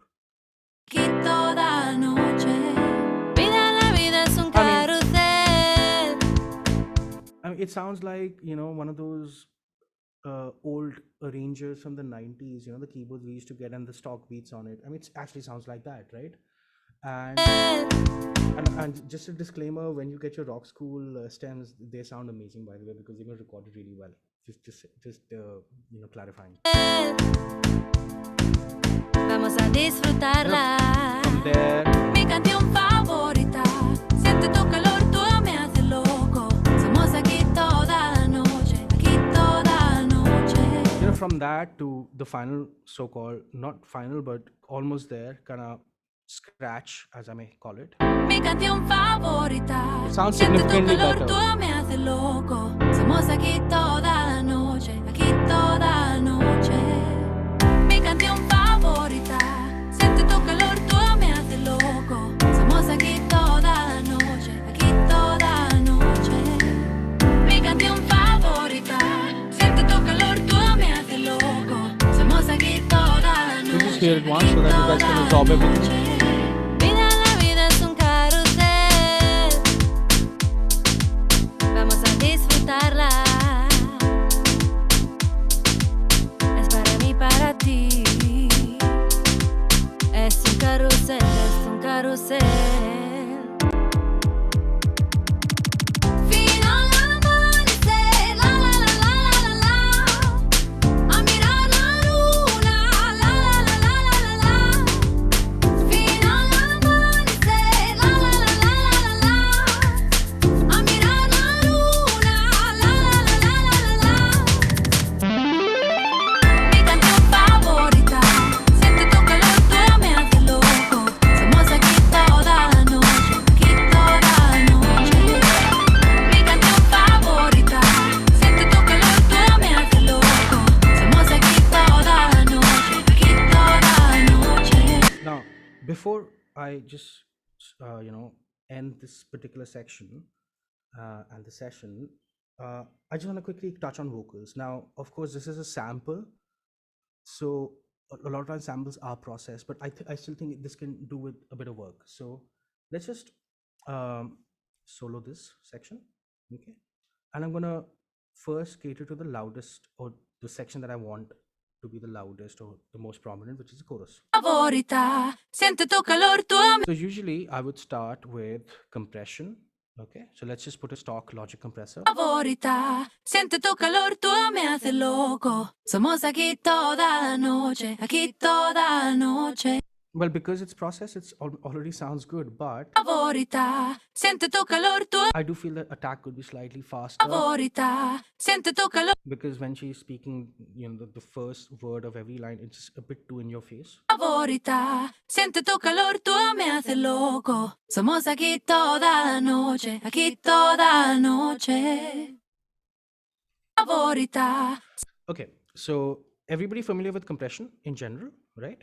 So what I've done is basically gone for a slightly higher threshold and a very short, small ratio, medium attack, quick release, I haven't touched anything here. Favorita. And if you notice, all these different sections on Logic, these are different basically versions of studio compressors that are actually available as hardware units. So you will notice that you can change the texture of the voice by just changing this preset as well. Opto stands for like optical. Usually it's the most transparent one, in my opinion. FET is there, VC is there. They're all just different styles of compressors and how they usually work in terms of mechanics. So let's just go through these. Favorita. Siente tu calor, tú me haces loco. Somos aquí toda la noche, aquí toda la noche. So right after scrolling through them very quickly, I like VCA more. Why? Because it's adding some top end to it. Notice. Favorita. Siente tu calor, tú me haces loco. Somos aquí toda la noche. Now this one's adding her natural low end, frequencies, but the classics tends to clean that up a little bit. Favorita. Maybe it's not evident on Zoom. I hope it is, but I'm going to stick to this. Okay? Favorita. Siente tu calor, tú me haces loco. Somos aquí toda la noche, aquí toda la noche.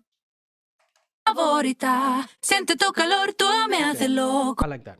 Now this next thing I would probably do is do some EQ. Okay, so again I'll use stock EQ. Okay. Favorita. Now as you can notice, there's hardly any frequency here, so I'm going to just add a high pass. And when see, there's a bit of a peak here at around 270 or something like that. This one, right? Now I'm gonna see what that peak is. If it's something resonant or something annoying, I'm gonna remove it. Favorita. Siente tu calor, tú me haces loco. Somos Yeah, aquí it's annoying, toda so la noche, aquí toda la I'm gonna remove noche. that.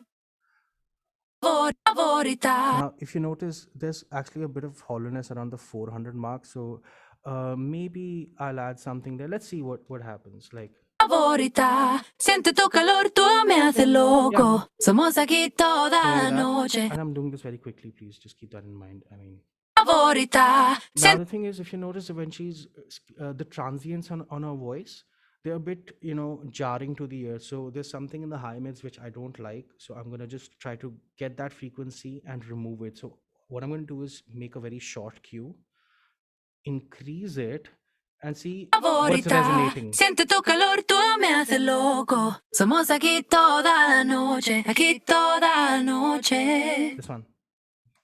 Favorita, siente tu calor, tú me haces loco. Somos aquí toda la noche, aquí toda la noche. Add a bit of air to her voice. Favorita, siente tu calor, tú me haces loco. Somos So aquí. before and after quickly. Favorita, siente tu calor, tú me haces loco. Somos It's not drastic, and it shouldn't be, in my opinion. Just clean up and lift it, favorita, Without siente tu calor, tú me haces loco. Somos aquí toda la noche, aquí toda la noche. Just adds a bit of air to her voice, cleans up the low mid. That's it. Corrective EQing. Okay. Now to that, if I feel I might just add some saturation. Okay. Favorita, siente tu calor, tú me haces loco. Somos aquí toda la noche, aquí toda la noche. Favorita, siente tu calor, tú me haces Now loco. saturation is basically how this particular plugin emulates how sound would react to tubes in a preamp and a tape recorder, a real tape. So as you can see, I can change each, for example, lows, low mids, highs, and super highs to the kind of saturation I want. So on the mids, I just want tube saturations. I'm going to change that to a warm tube, drive it a little bit so that it just sits in well. Favorita, siente tu calor, tú That's what's me happening. haces loco. Reduce the lows. Somos aquí toda la noche, aquí toda la noche. Decrease the drive a little bit. Favorita, And then siente tu calor, tú me haces loco. Somos Without aquí it? toda la noche, aquí toda la it's not much, noche. but it'll add value. Favorita, siente tu calor, tú me Without haces it? loco. Somos aquí toda la noche, aquí toda la noche. And finally, I'll add a nice spacey reverb. Now, like I said, you can send it as well from here. I already have, this is just a stock Logic thing, but I don't want to use that. I'm going to use something interesting. So let's go use this reverb called Valhalla, which I absolutely love. And let's just take a preset very quickly. Reverb 2000. Okay, let's just see how that sounds. Favorita, siente tu calor, tú me haces loco. Somos aquí toda la noche, aquí toda la And noche. see, with this particular reverb, 6.2% is good enough. I mean, if I increase that, Favorita, siente tu calor, tú me haces loco. Somos aquí toda la noche, aquí toda la I'm noche. gonna cut some lows from the reverb. Favorita, siente tu calor, tú me haces loco. Somos aquí toda la noche, aquí toda la noche.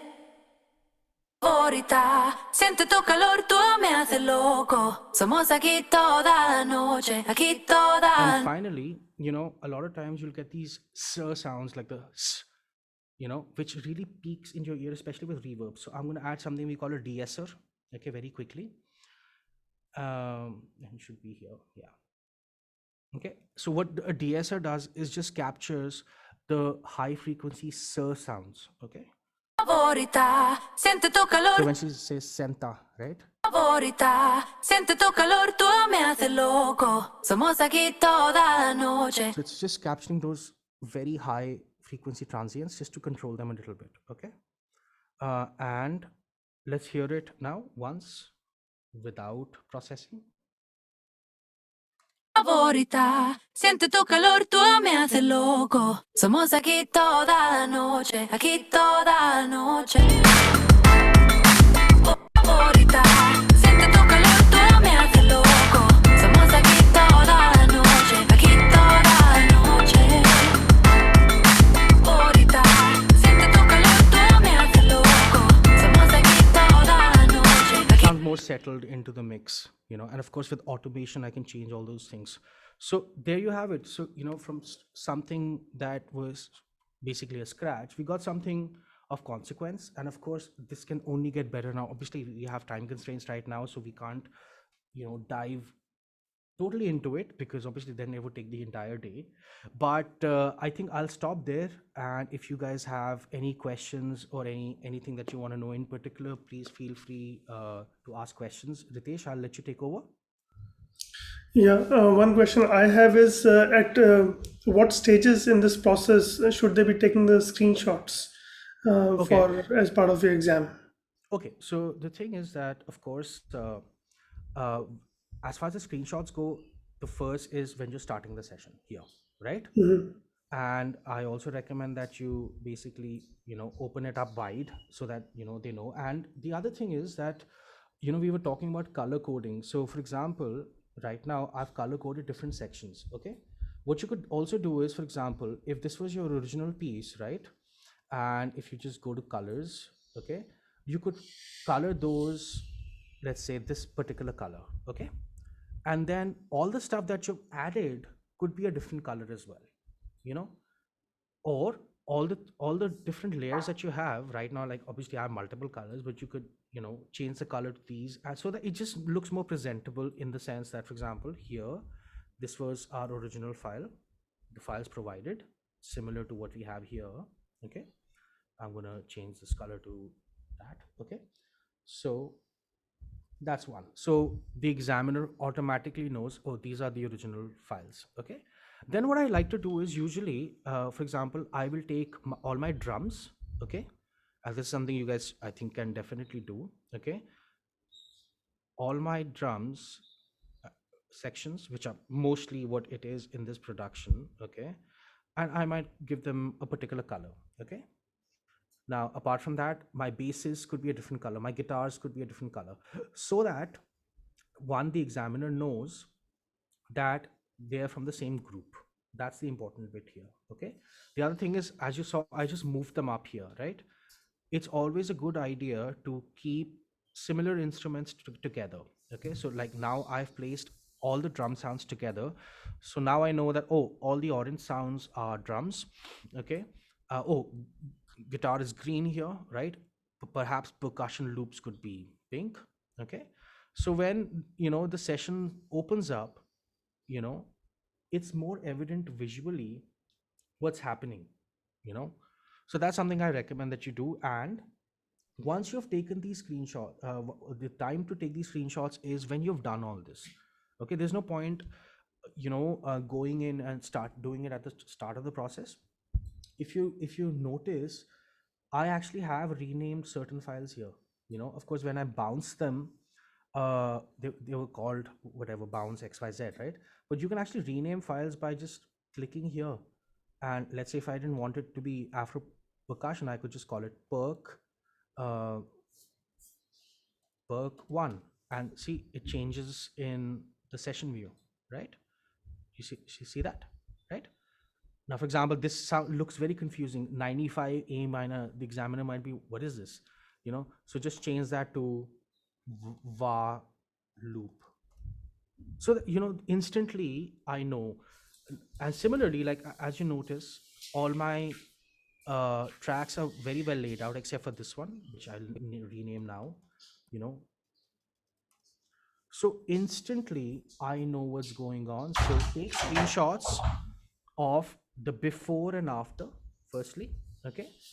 Take screenshots of course, your mixer view, where it shows all your tracks, what you've done. Okay.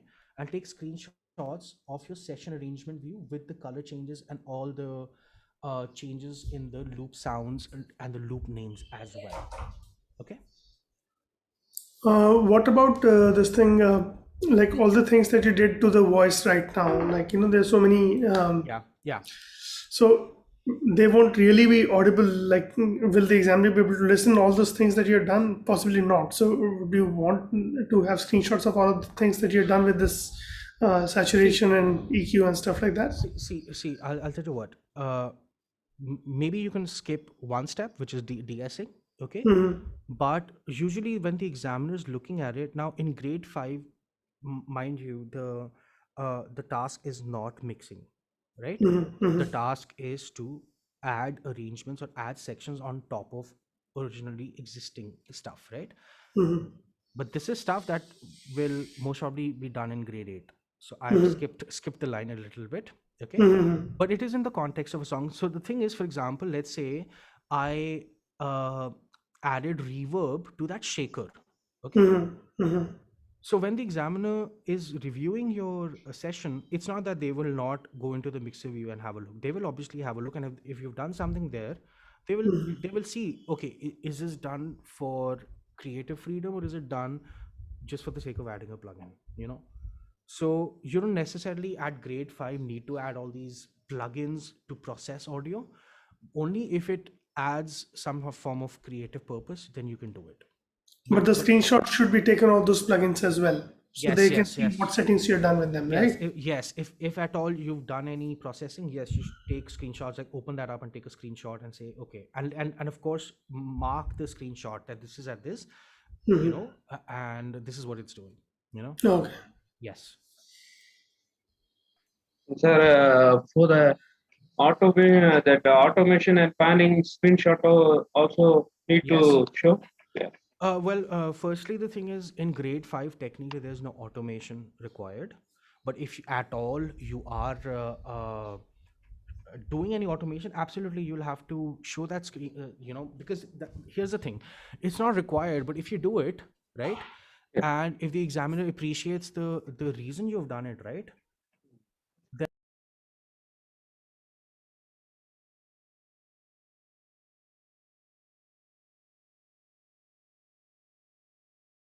that you're going a little extra, and I think that's what being having a distinction is all about, going that extra 5 or 10% to make something sound even better. So don't be afraid of applying these little things. Don't get overwhelmed by it. That's the thing. Just don't try to cram too much of what you know or what you've been experimenting with. Stick to the coursework task. But if it actually adds value to that arrangement, by all means, you should do it. And what about that parallel EQ and parallel compression? We need to do that much in grade 5 for vocals. Parallel. I don't think parallel compression is part of grade 5. Oh, okay, okay. Yeah. And parallel compression, if I may say, usually we don't use on vocals. At least I don't. Oh, Parallel compression's EQ. fantastic for things like drums, more rhythmic instruments, right? Oh, Where you don't want, sometimes what happens is compressors tend to make things sound unnatural, a bit too squashed, oh, right? oh. So in those cases, of course, you can use parallel compression, which is basically sending your signal, like you send to a reverb chain, you can send it to a compressor chain and then blend that in, right? Oh. Right. So, but I don't think it's necessary for you to do that, because, like, see, I haven't used any parallel or side chaining compression even on the bass right now, and it's still sounding good, and it's not even mixed right now. That's the thing, Oh. that's the whole point. It's about arranging well for grade 5, not about mixing. Mixing is grade 7 and 8 onwards. Yes, exactly. 8 is where they're really judging you for mixes. So you don't need to worry about it. This class was more about the approach you can take with the existing loops and VSTs and those kind of things, right? Oh. Like, there's nothing here that I've used which is a third party plugin as such. Yeah. Everything stock sounds, they're all That's enough. Huh? exactly, but it makes such a huge difference. It's more about the approach you take, I think. Yeah. For vocals, we need to that unwanted frequency. We need to clear it off in this Yeah, grade so, 5. yeah, exactly. So that's the whole that's the reason I also processed it, because, for example, okay, now this particular vocal was cleanly recorded, okay, Oh, so there are no asset issues with it. But in normal cases, I would actually go into the vocal take, which is this one, okay, yeah. and basically what I would end up doing is chopping out, like I am right now, okay. For example, let's say this was the breath here, or there was some sound here. Can you see Yeah. this clearly? Yeah, yeah, Okay, so what I yeah. would actually do is remove that, Yeah. and then add a fade here, like that. Similarly here as well, you know. Yeah. So the first process of processing vocals is to clean it up. Okay. Yeah. Now a lot of times what will happen is that when you're cleaning up vocals, there are a few different ways to do it. One is, of course, you can EQ out any of the bass frequencies that are interfering with your, you know, bass signal, right? So for example, let's say if there's an AC hum, right, you can add a high pass filter in your EQ and you can get rid of it, right? Because a lot of us are working from home studios.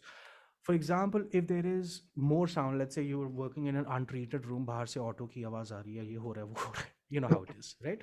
Yeah. So for that, what I do recommend is that apart from this, add one more step to this processing, which is called gating.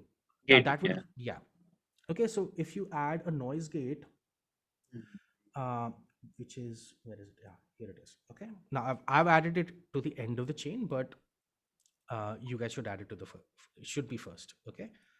Now what a gate does is automatically detects the signal at the highest level and the lowest level, and you can set the lowest level. So what ends up happening is that it closes the sound immediately after it stops hearing it, right? Oh, okay. Mi canción favorita. Siente tu calor, tú me haces loco. Somos aquí toda la noche. Aquí toda. I'm going to reduce the overall volume so you can hear me while I do this.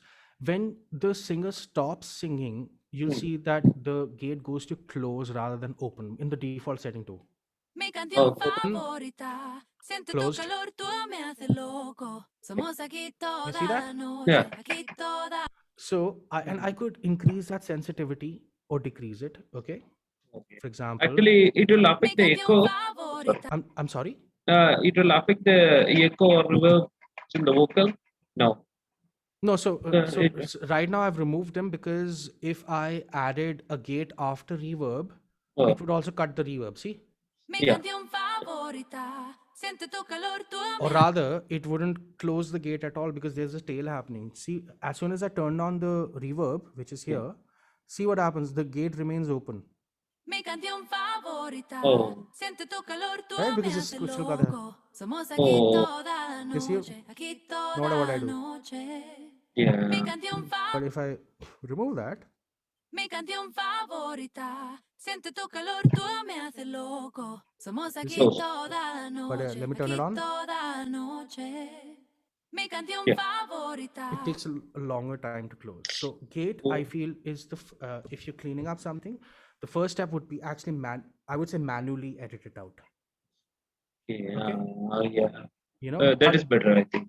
Is it possible to shift the gate on the top? Let's say, for example, you realize it later on, so you can just shift it on the top. Is it possible that way? Yeah. You could do that. Like you could just make space for it and just like drag it up. That's not a problem.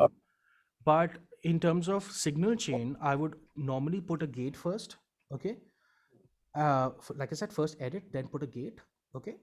And then compress. The reason I'm compressing first, okay, that's also another thing of, oh, should I put EQ first or compression first? Okay, it really depends. For example, what compression does is also reduces the dynamic range. So it might push up certain frequencies on the lower register, especially on the lower register, right?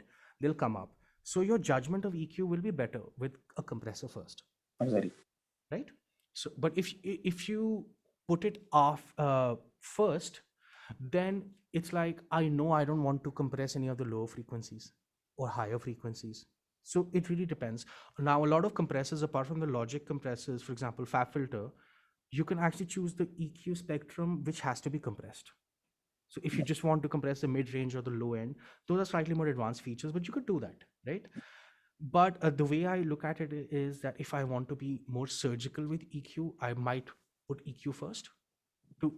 If I can hear it clearly that there's some issues with the frequencies that I don't want to compress and bring them up further, right? Then I would put EQ, then compress, and then perhaps another EQ, you know. But the book guideline is compressor first, followed by EQ. Yeah.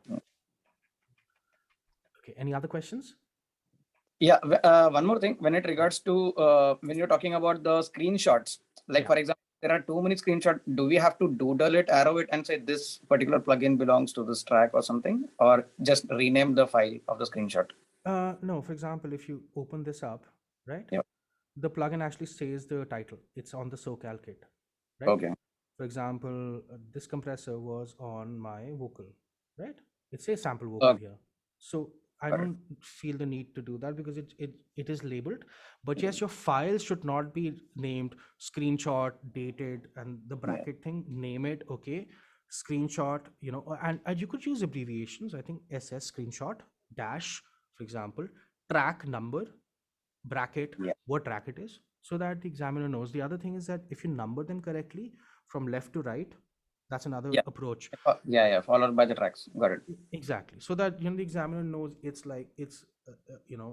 from left to right. It's simpler for them to review it, and they won't get frustrated looking at all your screenshots either. Yeah. Make it easy for them. How you Yeah. would expect a session to come to you, basically. Great. Any other questions? Let me just check the chat. Okay, I don't know how to that the sequence in which to add effects. Sachal, can you please elaborate on it a bit more? Could you please share the document material on learning logic production? Okay, so first question being the sequence in which you added effects. When you say effects, like to the vocals or to what? Just clarify that. Secondly, as far as share documents, materials for learning logic, the best document to learn logic, if you want to learn on your own, is download the logic manual. I'm not being sarcastic. It's there. It's there in the help section, but it is actually very informative. And of course, there are countless. There's a very nice tutorial on YouTube, which is comprehensive logic learning, something like that, which is about 1 to 2 hours long. And they cover all the basics of start to finish. And there are countless tutorials out there. But like I said, the best way to go about it is, for example, in Logic, there are these sessions available. One is by Billie Eilish and all those people. And you can open those up and see what's happening within them and just turn on the help, so that you keep getting tips. And I think that's the best way to proceed with it. Now, as far as effects chains go. Hi, Siddharth. Hey, what's up? Yeah. So what I was trying to say is when you go to the mixer and you're adding compression and gating and EQ and all of that. So that is what I refer to as effects. What are they called actually? The effects. Yeah. Signal processing. Yeah. Okay. Yeah. Yes. The processing bit. So I didn't realize that if you put the gate before or after, it has an impact on the final. How you hear it. So could you elaborate on that a little more? So basically, for example, let me do one thing. Let me quickly duplicate this track. Okay. 1 second. Okay. Now this one is vocal 2, so that you guys know. Okay. Quickly, I'm going to remove let's say the De-Esser. Let me just remove everything. Okay, no plugin. Okay, we'll let those be. Okay, now if I put gate first, okay, and then I put, let's say, a compressor. Okay, okay, this is usually the effects change you should follow. Okay, where you have first a gate.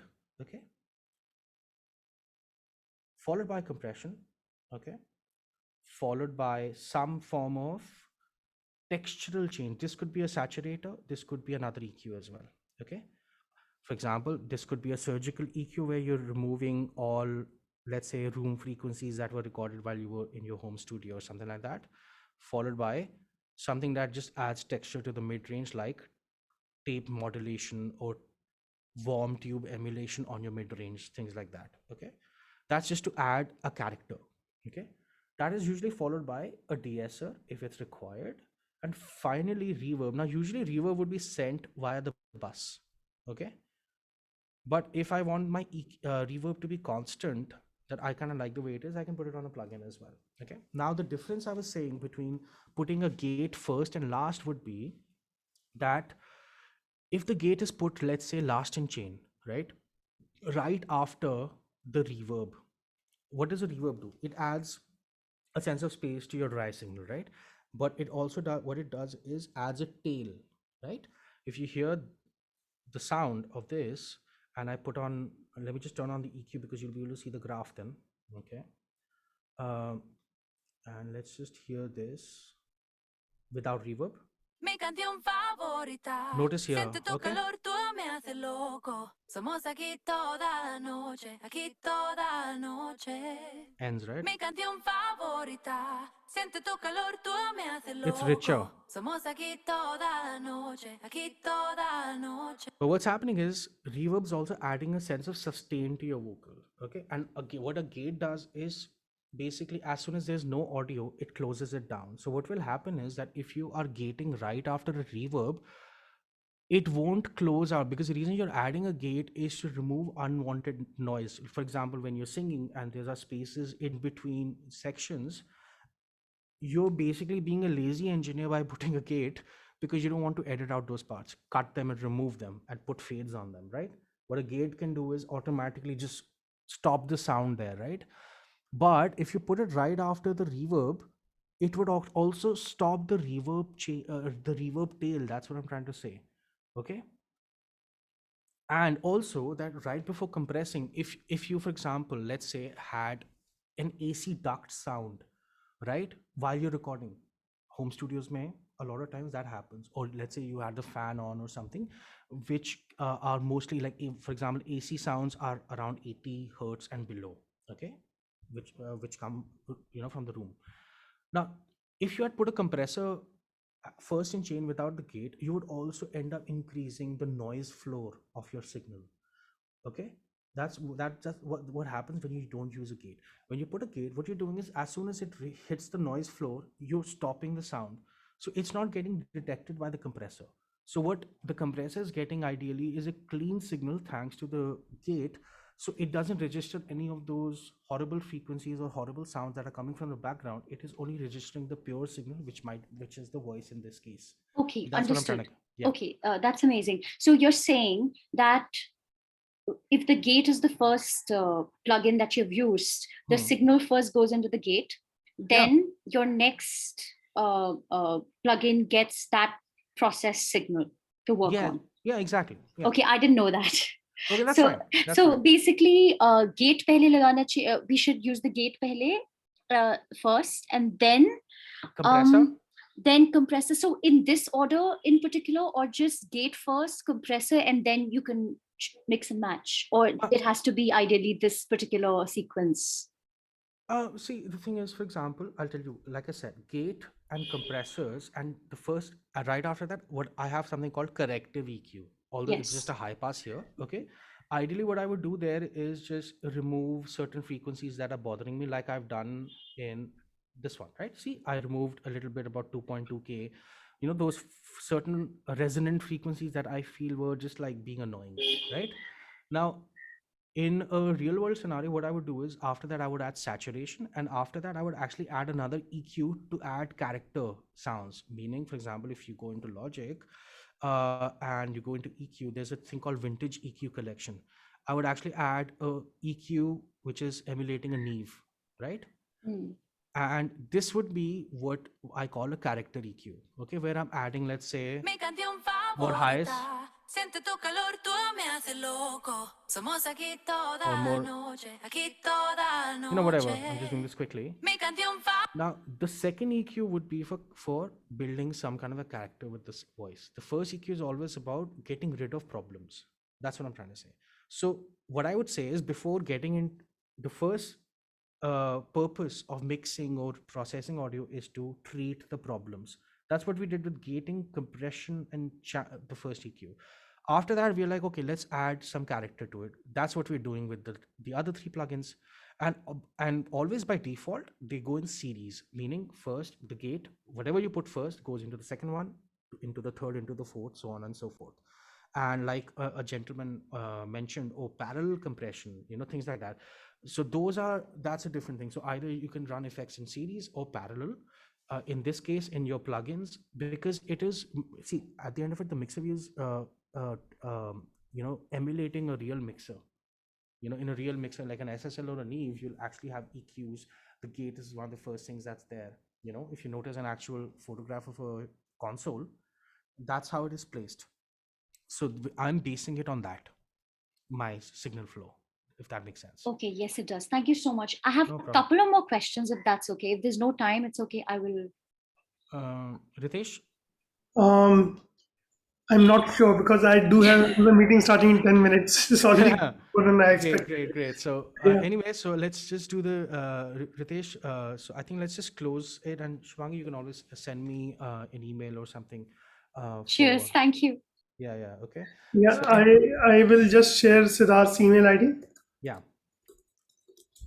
So, anyways, I hope you found this informative, a little bit of fun as well, and I hope you guys are gonna take some ideas from it and apply it into your own productions or in your own teachings. And I hope this has been fun for you guys. So, yeah, thank you so much for having me. And Ritesh, over to you. Thank you so much, Siddharth. It was a wonderful session. Thank Like, you so I am much. not into these kind of things. I'm mostly Yeah. just a performer. So it's a lot of learning for me here. So Oh, definitely. great. And your email ID is shared with everybody. You can reach us at india@rxlawards.com or directly write to Siddharth for any queries that you may have.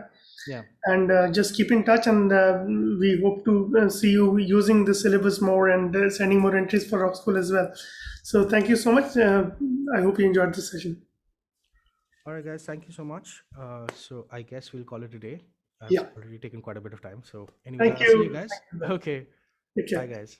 Okay. Yeah.